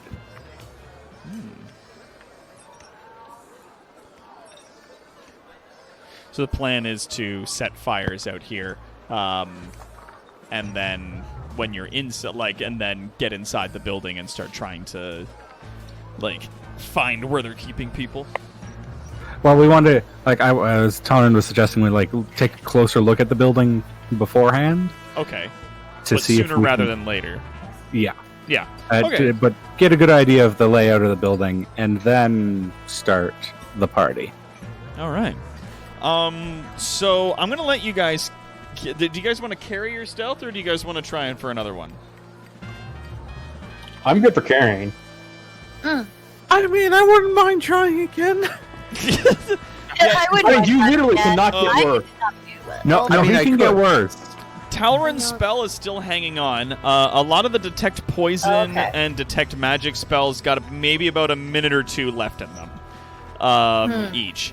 As you guys move towards the buildings, I'm gonna say, as you've moved through the town already, and you want to get closer to the larger structure, give me another roll on your stealth. That'll give Alloy a chance to All of us? Jesus Christ, yeah, everybody. All right, so that's I not did bad. better. 2 points better. That's 14. It's alarming to me that all of, even though you're rolling with disadvantage, all of your rolls are still abysmal. like the 9 would have still been If I kind do of better awful. this time. There you go. You got 10. I'm So, yeah, not rolling great today, at man. least 20 across the board, with the exception of Alloy at 14. So you guys are moved like. Instead of like I don't want to be seen at all, a lot of you guys, I'm going to say, with this, are doing this to sort of blend in. Because there's lots of people walking around. You're not going to be able to get anywhere without being seen. But you do blend in perfectly, considering all of you are wearing similar wraps and whatnot to some of these people, and Sneck is dressed as a slave. Snake's not. They're not going to question what we're doing heading in with a slave and not. Well, you don't know, but no one's stopping to talk to you. As you get closer to the large building, you do see that standing at one of the main entrances, like at the main entrance where the big doors are that go in, and does, you know, the doors are quite large, they're about 10 feet across, that there are a pair of guards. And it's similar to the way the rest of the hunters look. They all wear similar colors and wraps and clothing. But there's 2 of them leaning against the wall. As you guys get close, Sneck, you do detect poison on one of them. The guard on the left has a short sword on him, very sort of curved and scimitar-ish in the way that it's designed. Appears to have been pre-slathered with some kind of venom. It's like a snake venom of some kind. I don't know the exact specifics, but like if you need exact information, it is a snake venom. And Drakir, you do notice on the gentleman on the right, his sword is enchanted with a little bit of fire damage. So that's his jazz, but he's got one of those like sort of like Egyptian hook things where the hook goes forward. One of those. I don't know what you call those. Kopesh? That's it. He's got a Kopesh. Curved sword. Slathered. Anyway, that one's for you, Bubbles. Yeah, a Kopesh. Gonna have to ask you to stop. So yeah, Do I sense any magic coming from within the building, or is that too thick? As you guys get close to the building, and sort of like move off to one side and casually lean against one of the walls to sort of get a look around, Drekir, you notice inside the building, at least from the 30 feet that you can sense, you feel, for a brief and fleeting moment, an extraordinary demonic presence. I immediately alert the rest of the group to this. Yeah, like, you feel on the inside of the wall, like, as you approach and then leaning into the wall, for, like, half of a second, you feel one of the succubi. Question, Doc. Yep. As we move in, and, like, you know, he detects the succubi, do I detect any other sources of poison or disease? Yes, actually. Just before your ritual fades off, you do, like, sense that there were a collection of vials that had a poison in them specific for not knocking somebody completely unconscious, but making them lethargic and pliable. We're gonna loot that. I'm mildly bemused by the idea that the entire time these two have been casting their spells, Talron's been lighting up like a beacon to them. Yeah. I mean, well, also Sneck is lighting up like a beacon to me because Oh yeah. Like, I don't want to tell y'all what y'all had on each other because y'all know what each other has at this time. So. I also want to Yeah. point out that there's the goddamn constant infernal presence across the entire wasteland. Oh yeah. Plus the illusion, like everything is lit up. It's just like I'm pretty sure I can just Oh, that's another blank thing. out. Blank out whatever. I did forget to mention this, and I apologize. That as you guys were moving through the wastes, Drakir, you do sense a lingering demonic corruption in the wasteland. It I permeates figured- through all the red wastes and like the red cracked earth. Yeah, I figured, which is why I thought you didn't. That was why you didn't bring it up because we were already aware of that. Yeah, I just was like, right, the last time we brought that up was like weeks ago, and I want to reiterate that just for the folks at home who are listening, that yes, you do still sense that demonic corruption sort of permeating through the red soil. Talron turns to Caleb. Are we anywhere near the entrance Thieves' Cant you mentioned? Just to give that for Planthier/Caleb, Mhm. you are, yes, like the entrance is around the corner from where you are. So you guys are standing off to one side from the main doors. The Thieves' Cant thing that you saw that said entrance was to one side. It's like around the side of it. Let's go to that one side. Okay. Yeah, Probably- as you guys walk, you round the corner. There are a few piles of firewood next to another large entrance. This one appears to be locked up pretty tight. Like there's no guards by these doors, and it appears as though they've been barricaded from the inside, like one of the logs or something. Caleb, though, as you guys round the corner, Caleb, you see one of the stones on the wall has another Thieves' Cant symbol sort of very faintly carved into its surface that says entrance.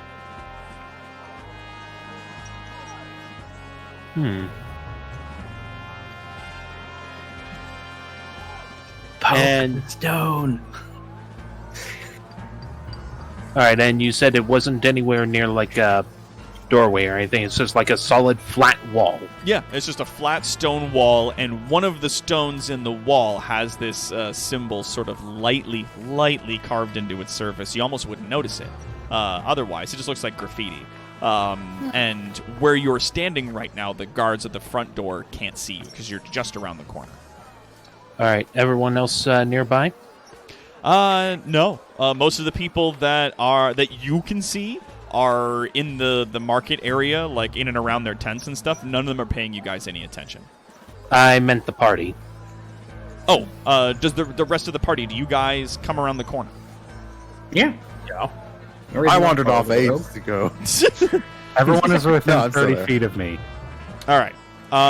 So then, yeah, you guys, as you round the corner, you guys would all be there next to the stacks of firewood. Okay, so I just put the hand on the symbol and it's just Wait. Are we going to be setting fires as a distraction before we head in, or what? We No were one else can investigating see us. for the first hour or so, and then potentially starting the party with setting fires. We are still in investigation. no one else can see us though. No. All right, just turn to the group. Okay, I think I found a hidden entrance here. It may require a hidden phrase, so 1 second while I figure it out. Turn to the wall. Yada yada yada, and I push into the phone, the stone. Oh, Ben Pizzazz. Sesame. Yeah, as you press into the stone, it divots into the wall ever so slightly. You hear the sound of stone grinding upon other stone, and the wall opens up, giving way to a very small doorway. Like a little doorway sort of opens up in the stone, large enough just for you all to fit through. Alloy's gonna have to squeeze a bit, but it leads into what appears to be a bedroom. Be prepared. There's a succubus. We have a succubus within 30 feet of us. Ah, yes. Somewhere. The panty raid.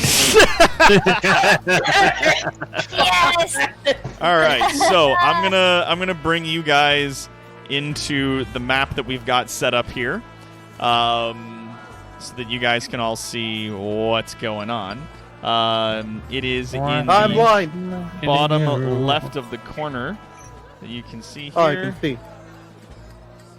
Let's bring it over. There it is. Where the hell? Oh, Bottom right. There you go. It's the bottom right. Sorry. It's in the bottom right, and then along the side you can see there's the two guards that were standing by the large doors. You guys moved around the corner and then opened it. Now, what's especially interesting is that the entrance that comes in here came in through the fireplace in this room. Where were we when I detected the succubus? When you detected the succubus, you guys were, I'll ping it for you, you were standing here. You felt the succubus here. I'll where? zoom that out, and I'll show that again for the folks at home. You guys were standing around this area, and the succubus you could feel was in the building about there. You felt it move away from you in that direction, so you felt it move west from where you were standing. Huh. Not towards this room. Sneck knows we're trying to be all sneaky and stuff, but Sneck really thinks that recasting Detect Poison and Detect Magic might not be a terrible idea right now. There was a lot of poison on things in here. That's a good idea. That's I not a agree. bad idea, yeah.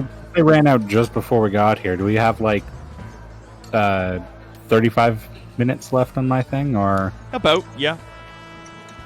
You got about half hour or so left on your biz. Wait, So we could recast these and still have our spells only last like 10 minutes. Yeah. So you'd have you'd have like 50 minutes or so left on yours still, because you guys were pretty fast getting in here. okay? Wandering around, looking at stuff. So we could recast these and still have, more than half an hour of sneaky. You could recast these, but you would be putting yourself in a position where, like, what? We have 10 minutes where we hope nothing comes into this room. Yeah. You would have to, like, if you wanted to ritual cast them again, you would have to be casting them again as a ritual. It would put you at risk. But knowing where, that guy has poison, or that guy, or the succubus is on the other next room. Or we could burn the spell slot to get it back instantly.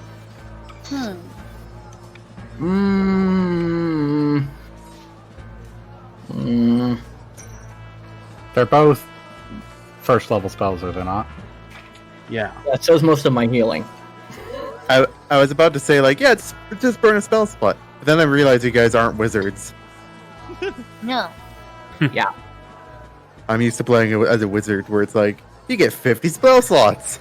And it's also, I have more of an advantage when it comes to spell slots, as I can just burn sorcery points to get one back. Whereas mine are, I have what I have and they're gone. Yeah. That's why ritual casting is such a big deal for things like this. I feel like the Detect Magic would be good to pop up, because it'll warn us of the demons. If you don't feel like you want to expend the spell slot, then I think we should not bother with the poison and disease. Fair. I mean, Detect Poison would tell us any demons that are poisoned as well. Yes. As well as poison weapons, the poison bottles. It'll be fine. I'll know if they're poisonous. All right. I want you guys to put yourselves on the map outside the building in this area where you guys would think you are. Aren't we inside right now? I thought we were in that room. Did you guys go into the room? Yes. Yeah, I thought we all went into the room. All right, sweet. So then y'all in the room. So that was my point of casting it in here. Yeah, put yourselves in there. As you get inside, Caleb, you do see I always forget how to do this. that Sorry, there is how do I- a corresponding stone, a part of the hearth that you can get in. Here, let me get that for you. I don't know why I always fail at this. Beep, there you Um, are. Because Doc does it for you every time. I know. Let me learn. Well, you keep goofing it. So what you can do Wow. here, I'll delete your token. You just drag and drop your profile from the side in the journal area. You drag and drop your there profile we on the go. map. There you go. Boom. Bingo And I bongo. got it. Hey. You got it. Yay. Yay. Boom. Boom. All right. Boom. So as you guys enter into the room there, Caleb, you do notice that a part of the hearth, there is another stone with a corresponding symbol, similar to the one outside. All right. I just tap on it. Gesundheit. And it. And it shuts, yeah. You press on the stone, and there's another sound of grinding stone upon stone as the wall shuts and becomes flush again. And there we go. See, this is where Snack wanted to cast, ritual cast, was inside the room. All right. Oh, relax. We're safe for now. Which is why I wanted to ritual cast. But it's okay. The door is closed, right? Yeah, it's yes, closed. it is closed now. I'm just going to leave the marking there so you guys can know where it is. I meant that door. Yes, that door is shut. So, who here wants me to put back up detect magic? I'm up for. I like the idea of detect magic, Yeps. I'm in agreement. but if I would subtract from our That healing, could go either way. I know. I feel like You're we your should leave own it up to magical person. Yeah, I mean, I don't do healing. That's Snick. Yeah. that's what I was going to say. But if it would subtract from the healing, perhaps not so much of the poison and disease. Yeah, unless I ritual cast it, it takes a spell slot, so it's not worth it unless I'm ritual casting, basically. I did not kill wounds. While you're rolling, DM. DM, why are you rolling? What happened? Okay. Are So- there there you bear go. rubbed actual bears? I'm gonna make every kind of check now, because DM is rolling. Orange takes a look around the room. Yeah, do me search. Or perception, yeah. 17. You can, I mean, it's a pretty standard room. You see on the table that's off to the one side here that there is like a bowl of half-eaten chili of some kind and a small chest of trinkets and some other stuff. There's a bed, floors covered in furs, and you see here there are 2 small wooden chests. How much of the brown alarm do we have left? That is The an nebulous what? question because I don't know. The shit yourself to death poison. I Oh. dipped 3 arrows into it, I believe. You should have a decent amount of it, because I picked a lot of mushrooms. Yeah, I mean, if you're dipping arrows in it, it's not going to use up too much. So, how much It did didn't you take much to start shit with? yourself to death. We have 1 unit of brown alarm poison that you gave us. You never Okay, gave. so you have like a vial. You never gave us an amount. That's Yeah. correct, yeah. So, yeah, it's like you have like a little potion bottle's worth. You still got like a potion bottle's worth? Like Like a half Frank's liter? Red Hot Sauce bottle. Yeah, like a Frank's Red Hot Sauce, like 300 milliliters kind of thing. Nice, you got like a whole cup of this shit. Yeah, like a cup. A little less than a cup. About. Well, a cup is 240 milliliters, so if it's 300 Oh, is it? milliliters, it's a little over a cup. Okay, a so cup then, yeah. is 240 milliliters. So then, Can yeah, we we'll say put- about a cup. You have about a cup of shit yourself to death poison. Could we put, Cup of can we spare enough of it to put a lethal dose in that chili? lethal dose is probably like a teaspoon, so I I was think gonna we're say, good. you can put a few drops in there. Does anybody The know how spice of your much food. is lethal for this poison? I believe I know. it's basically like a drop. Yeah, like a couple drops. Sure. If we're tipping arrows with it, it's going to be under a teaspoon that's lethal. Yeah. Yeah, Drakir, you're not sure. Like, dipping an arrow could be lethal, but, like, who's to say? Talron knows even less. Yeah, Telrin's like, I don't know. I mean, you dipped that arrow and you shot it at that halfling and you grazed him with it, but it didn't get him, so... How does that?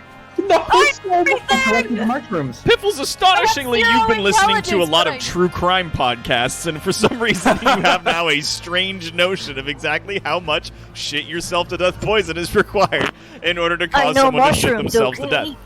Just listen to the shaman as he was describing how it worked. Well, the reason the ends of my hair are purple are because I leaned too far into one of Shaman's cauldrons, so I'm pretty sure I know a little bit about potions. Yes. I only burnt some of my hair off. We're good. Yeah, okay, Cutie's like, who's Chili? Are we poisoning? Are we poisoning someone? A slaver, probably. We hope. And a small child walks into the room and goes, "Oh boy, I can't wait to finish my chili." Thanks, Okay. Dad! So, with having located the the two chests and the trinket box,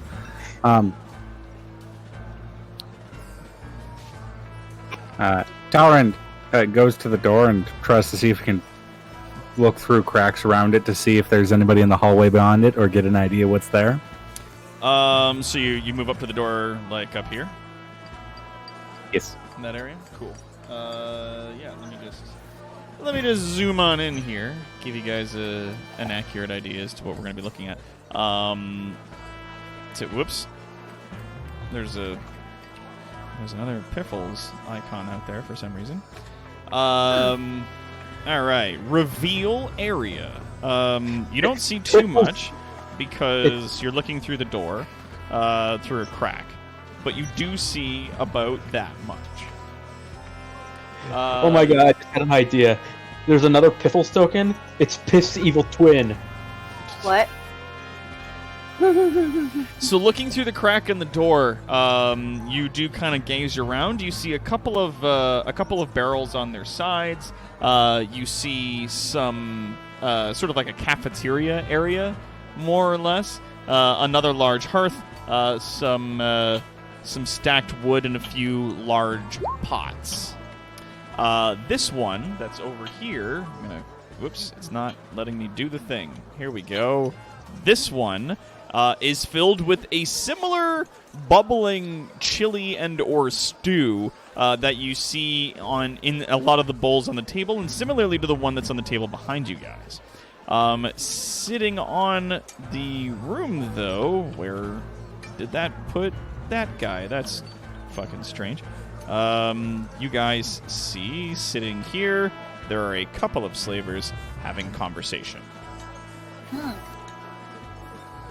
As they munch away on their foods. Guys, this is a good point for me to tell you guys that I have the invisibility spell. It's also a good point for me to remind everybody, I still look like a slave. This is That also too. true. As great as invisibility is, we can't. If those doors are closed, you can't really sneak in there with the invisibility spell because the doors would still be opening, and that catch their attention. We can just pretend, hey, we have a slave. We're taking the slave somewhere. Yeah, except if this is a separate room connected to the cafeteria. For all we know, this is some commander's room. Mm-hmm. Or There's a bunch of slavers.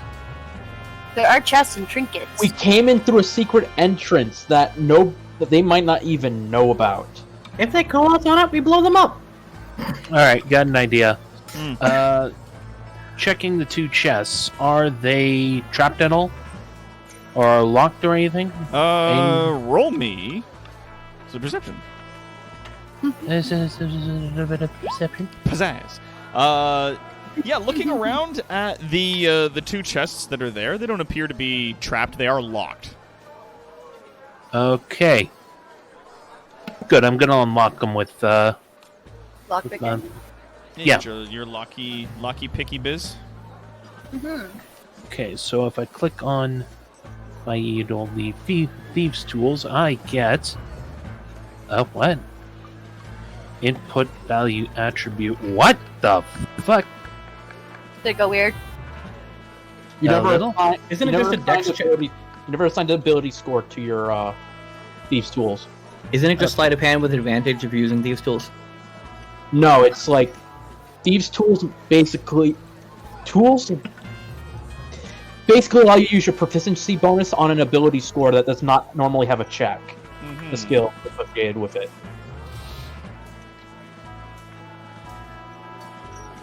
Equivalent pick a lock. Yeah, dexterity check with proficiency bonus if you have proficiency in your thieves' tools.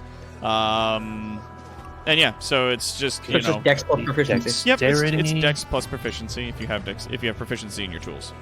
Which would probably be the same as your sleight of hand, if you're proficient in sleight of hand. That is. Would sleight of hand unlock locks though? Well, it's the same value, so you can roll them interchangeably. If you have proficiency in sleight of hand, then it'd be the same numbers. Just for ease of use. Yeah. Fuck these tools. You can program in your own one, but like if you don't want to do that, you just click it. It's fine. Bam. Pizzazz. Thieves' tools. Yeah. Sort of digging around there, you do manage to get it to pop open. The first one that you open up there, the one that's right there in front of you, has inside of it just like a collection of clothes. There's a pair of boots in there, and turbans and whatnot, like red scarves and a blue coat. It is very similar to the clothing that you see a lot of the slave drivers wearing and running outdoors.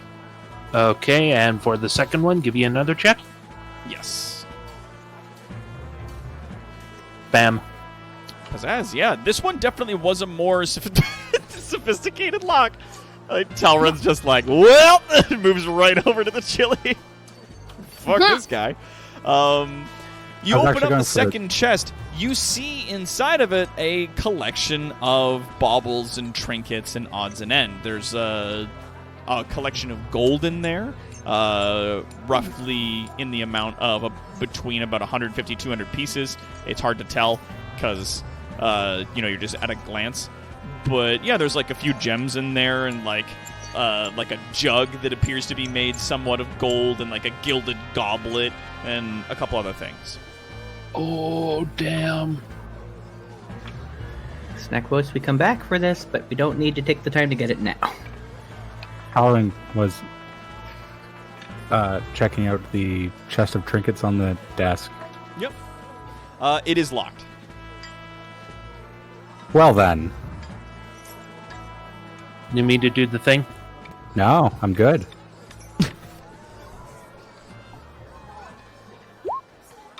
Yep. Oh, okay. Whenever both your hands are free, including equipped shields, you may use a free hand as a bonus action to remove one of your hands and arms. If you remove an arm, it counts as a weapon. Yeah, for bludgeoning damage that you have proficiency with, and then you can also take off your hand and use it as thieves' tools. So digging around through the locks inside there, you do manage to get it to. Actually, wait, no, you'd still need to roll. You just like roll a dexterity with proficiency. Proficient in using his own hand. Yep. That'd be the equivalent of a stealth check for me, so I'm just going to do that. Okay. All right. Yeah. Oh, that was a worthless roll. No, you got it above 12, so yeah, you like digging around, it clicks, and the little chest opens. What do I see? There's a small collection of jewelry, there's like a couple of coins of platinum in there, about 5 pieces, and you see a gold sort of necklace with a red ruby set in the middle of it. Drakir, have you recast your magic? Yeah, I did. Drakir has, yes. Drakir, you're not sensing any magic on any of these items that they're finding.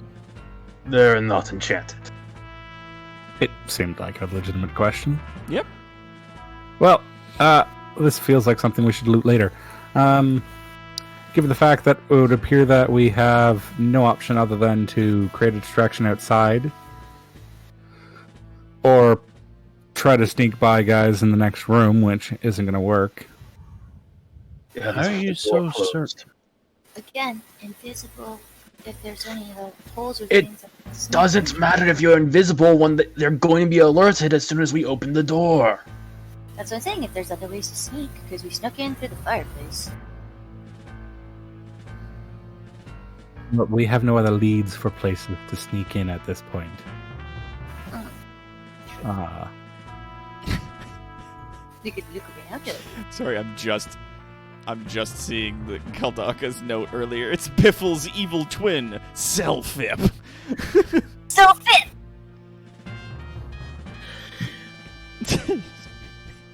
Sorry, I just reminded, like, one of my few jokes that Family Guy made that I really laughed at was when Peter accidentally got his hand cut off while driving, and he's like, don't worry, I could just regenerate, and it grows back, and then his hand in the ditch somewhere regrows another Peter with, like, opposite colored pants and shirts, and he's like, my name is Retep, and I am evil. He runs away into the woods. Why is there a small army of alloys in the bottom right corner of the map? Right. Either we go with to set things on fire, or we just throw the army of alloys at them. God damn it. Alloy, what are you doing? Hold on. What? I can't What change the fuck? my view. Oh, here we go. What are you doing, Alex? You okay, buddy? It's how many times can I add a new token before somebody notices? God damn it. I noticed a while ago, but when it was about 5, but I wasn't going to call it out until it was a bigger army. Until there was more. So, yeah, what do you guys do?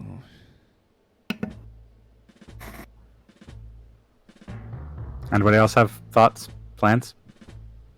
Set things on fire, go from there? That does seem to be our only lead at the moment. Mm-hmm. Try to rush that- to the next room and That punch out stage these in the guys. middle of the auction area did look mighty flammable, and those tents looked like they wouldn't do so hot if they were set fire either. Like a certain tent.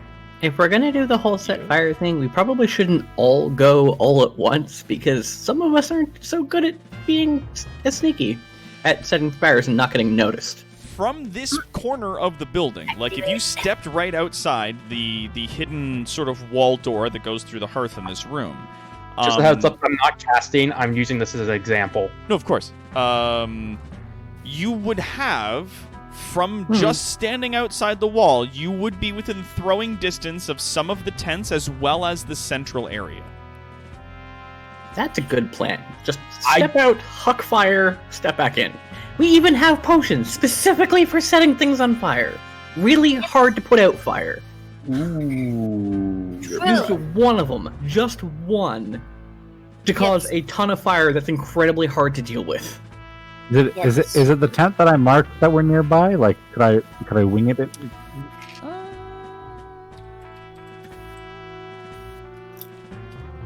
Yeah. Yeah. It's within throwing distance. Like you're pretty sure you could huck it, and it would hit that tent. Now you don't have to worry about hitting a living, moving target because you're just going to be aiming these grenades at areas rather than at specific people. But you would still need to do a roll and then hit certain thresholds in order to hit certain areas. If you're looking for I want to hit that specific tent, there's not going to be a terribly high AC, but it will be. I will make you roll for it. Like chucking from this corner is going to require a little bit of mustard. Is there a fire bomb? I think even if you miss, it's still going to hit the tent. Even if there's just suddenly napalm that's incredibly hard to put out all over the ground somewhere, it's gonna cause a commotion.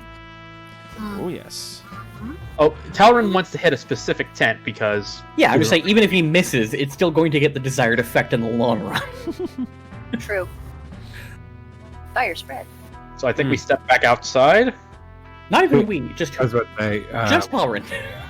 Talrin presumably saw Caleb pressing the button. Yeah, I'm gonna say you can't read Thieves' Cant, but you do know the stone that he pressed in order to open the door. Oh, I mean, we don't have to be able to read Thieves' Cant to see the symbol. Yeah. So I'm gonna say, yeah, you goes walk up and okay. Well, I was gonna. All right, is everyone okay with the fire starter plan? Yes. Yeah. Let's do this. Yebs. presses the button. Yeah, you hear that familiar sound of grinding stone as the sort of hidden wall opens up again and gives you access back outside.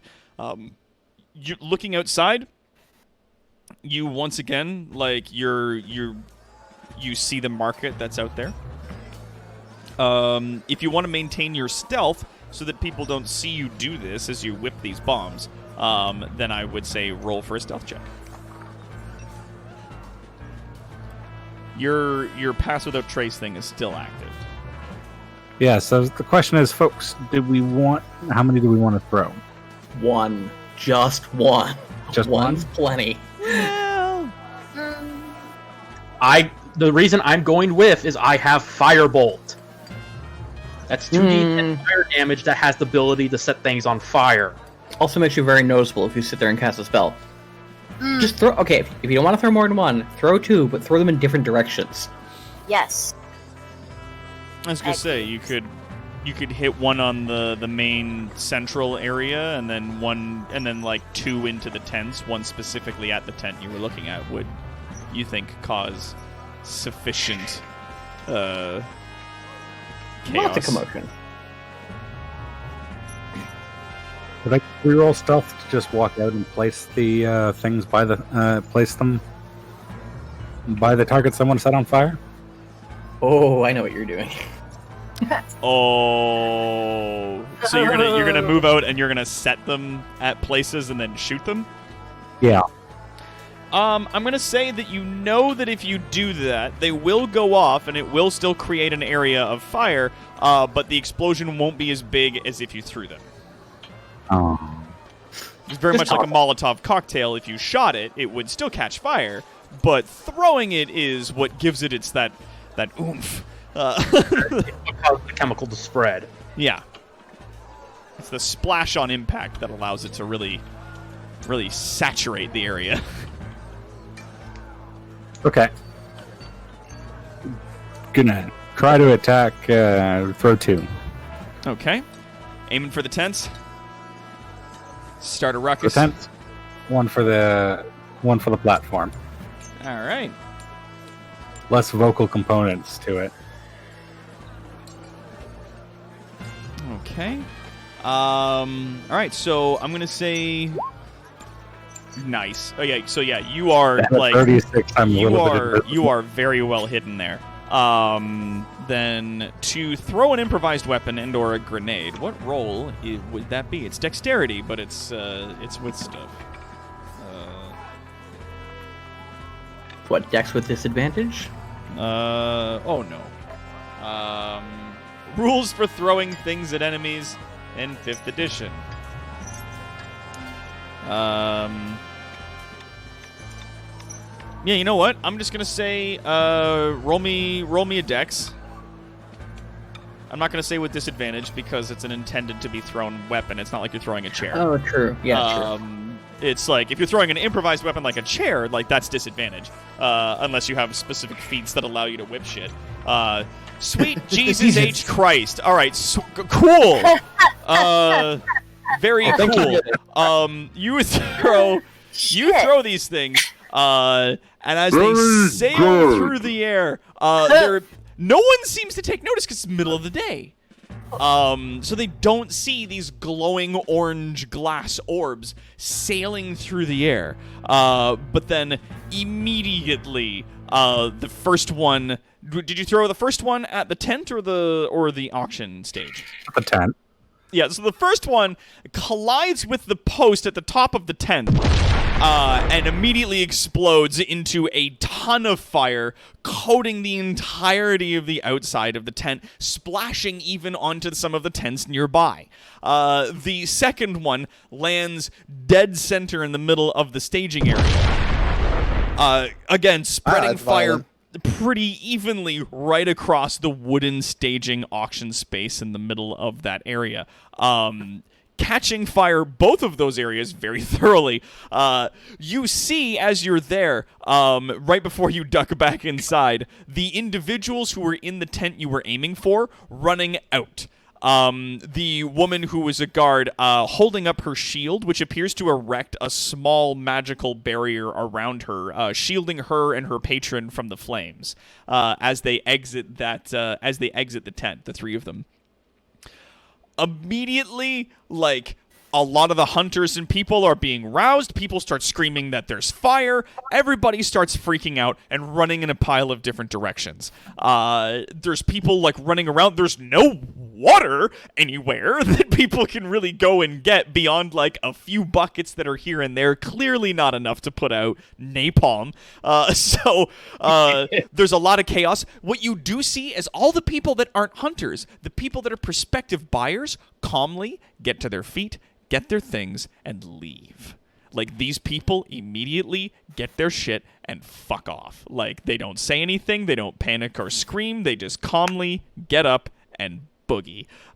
Those people... So this is not the first time. Not my monkey, not my problem. Basically, yeah. Like, it's not that it's not the first time that this has happened, but that these people are like, just remain calm, get out, we were never here, go home. Like, we don't want to pretend that this ever happened. And everybody kind of is just paying very good attention to not draw attention to anyone else. Like, if they see another person that they know, they do not call out to them. They don't speak with those people. They're not here to socialize or make friends. They're here to buy someone and then go home. That's all happened. Do you push the stone again as you come in? Oh, yes. No, Talrin was very expeditiously back inside. Yeah, as you get in, you hit the button, and once again, the stones move and slide flush back into place, hiding you guys in this room. You can hear outside the commotion and yelling and screaming of people running around, causing all kinds of stuff here. Sorry, I had a sound for this, and I'm just trying to find it. There it is.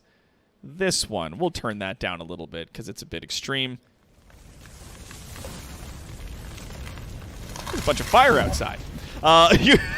So you hear just a great big bunch of fire immediately outside I think of this the building's building. made out of stone.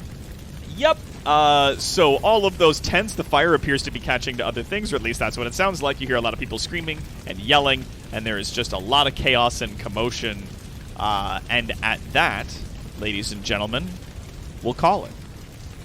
Can't tell, but Talrin has the biggest grin. Oh yeah, Drakir, I'm going to tell you, if you did look through the door, looking into that next room, that space that's in there, you do see the two gentlemen that were there are now gone.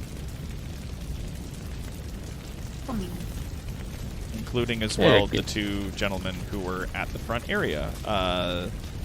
That there is now a ton of shit on fire outside. And It's on fire, yo. that's where we're gonna save it for today, ladies and gentlemen. Nah. Woo! We You did it! You lit a whole fucking place on fire. Very thoroughly on fire, too. Oh yeah, it's dry as fuck out there, so it's didn't go well for them. Yep. I've been waiting for an excuse to throw off a fire spell to set things on fire, and you take that away from me, you guys. Trust me when I We say need that it. there will be a lot of opportunities for that before you guys are out of here. We needed quick, stealthy fire, not showy, flashy fire. It was a cantrip! I mean, you could have still cast it, but it would have obviously run the risk of giving away your position. Yeah, it would have drawn attention. You do have to make noise. You do have to do the thematic thing. Whereas my whipping glass vials through the air is really, really quiet. This is what I get for getting careful spell so I don't blow you guys up instead of getting subtle spell. And now you know the pains of King Macbeth. Look, I'm the support ranger. You are the guy who sets everything on fire in combat. Don't complain when it's not your turn. I may also have to resize the map a little bit for our next thing, as like doors and stuff are really fucking big right now. So They're me-sized. yeah, it's like it. I was following the guides for this, and I was like, yeah, it says in the bottom corner that it's like 66 by 84 squares, and then I did it up, and it gave me this space, and I was like, okay, cool.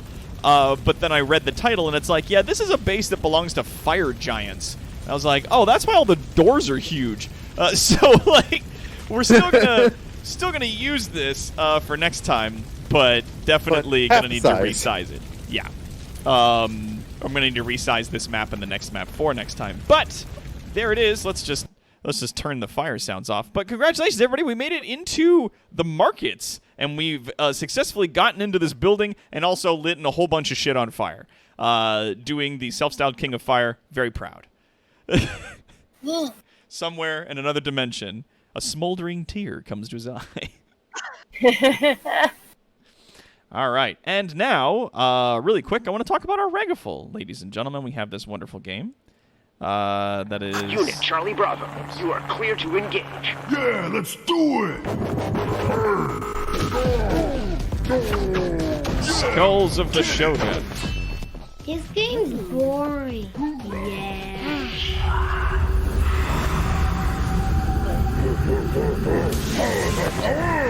Who wants to join my undead army?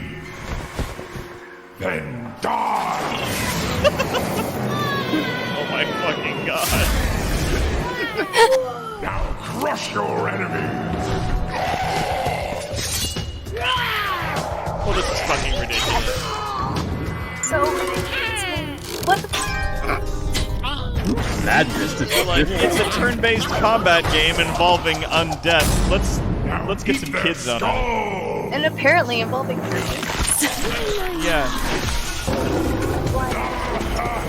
It's adorable. The fast-paced turn-based strategy game is back and better than ever. Washed up on the shores of the undead, it's up to you to so build hard, an his army chin and is down by regain his your knees. honor. Yep. Enjoy all new content across single and multiplayer modes as you y'all know how it is. Control the guards When you laugh so hard, your jaw goes down to your knees. Skulls of the Shogun. Who wants cookies? Bonafide edition. Oh god. What? Yeah. That kid just lost a jaw. Yes, they did. So that's the game that we have on Regaful for today. I'll give you guys 5 more minutes if you want to get in on it. I have no idea what I just witnessed. Right? That's how I magic. feel. Ew. I'm going to say. Mercenary Pen's Samurai only got one magic. ticket in on there, so you guys got lots of time if you guys want to get in. Not only do you have 5 minutes or so, but you also have... there you go, Tonberry's got one in. All right. Once I finally get around to installing the bees, You will take penalties to your sneaking and stealth because you will be buzzing incessantly everywhere you go. yes, But it will also Right. add to intimidation checks as people may start to refer to you as the Candyman. I mean, like, what type of penalty can I throw? Disadvantage all the time? Yeah. I You're hate full of a beehive! Like, I hate disadvantage because it doesn't, like, ugh. you are very There's- good at there's sneaking, no- but you are literally filled with bees! There's no middle ground. There's really not. No. Unless we figure out a way to put a permanent spell on the bees that makes them sleep until their hive is struck. Or you put a pocket dimension, like a bag of holding in his chest. No, Bag of Holding specifically has the description. Anything that spends like 5 or 10 minutes in there just suffocates automatically. Portable hole. Yeah. Oh, there you go. Otherwise, I'd get me one of those bras with void storage. Yeah, put your titties in the void. Yeah, but I don't want to suffocate my titties. I just don't always want them on me. But like How right cold now, is the void, though? right now we really don't want somebody to gut punch Talrand. That would end badly. Yeah, no, he's filled with fire and poison. He is. Oh, and the king. Don't forget the king is in there. And cheese. Yeah, you know, we can do Sam and Mike. The You know Optimal what's Duo really- is currently streaming, and we can raid them because we're going to be wrapping up before them, so it should be good. You know what is really stupid about a bag of holding? Eh. You can fill it up with water and then put fish in it. The fish will still suffocate in 5 minutes. Yeah.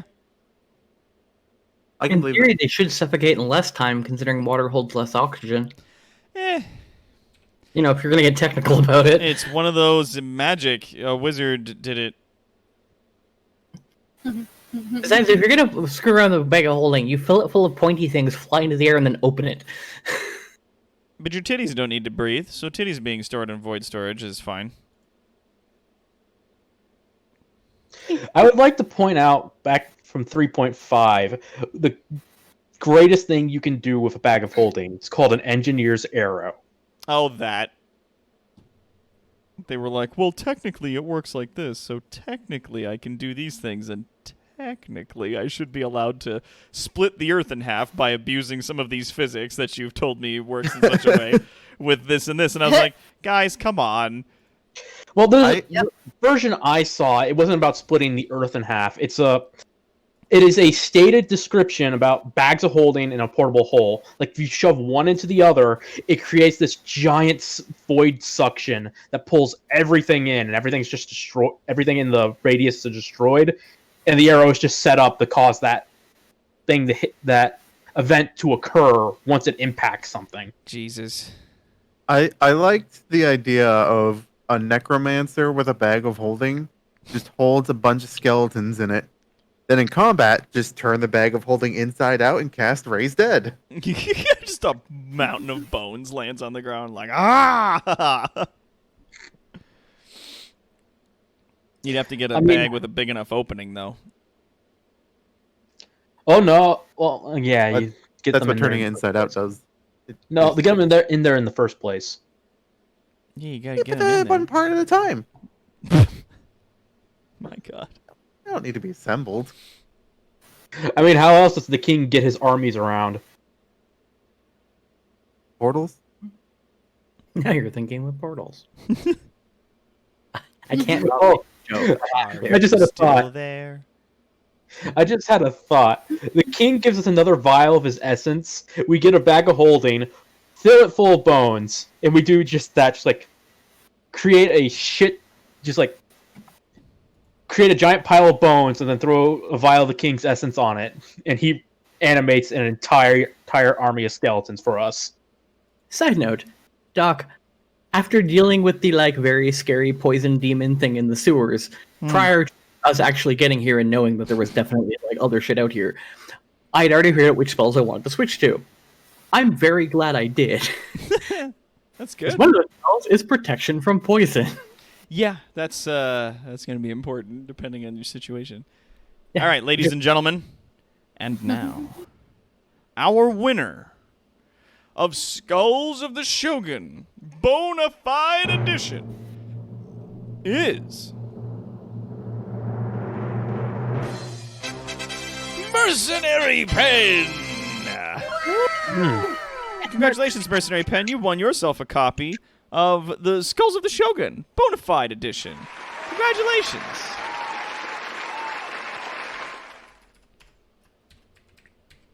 All right. I'm going to save that. Okay. Congratulations. All right. And thank you so much, everybody, for coming on out to our live stream today. This has been a lot of fun putting this together for you folks. And thank you as well to our wonderful players that we have with us here today as well. Going down the list, we've got Esteban playing Talrand, our skeleton hunter. He's been taking some lessons from the Lord of Fire. And we got Raynor playing Drakir, our draconian sorcerer. I will burn everything to this goddamn ground. Just watch me. We got Keldaka Gray playing Snek, our kobold cleric. Snek has a newfound fear of sewers. We've got Quad playing Alloy, our warforged warrior. I'm just waiting for things to go loud.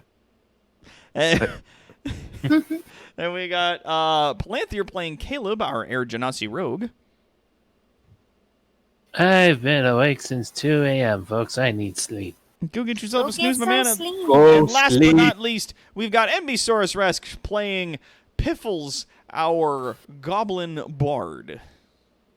I only put plants and jerky and cheese in my mouth this time, guys. This time. Stop. This time. Random This time. shit in your mouth. Stop it.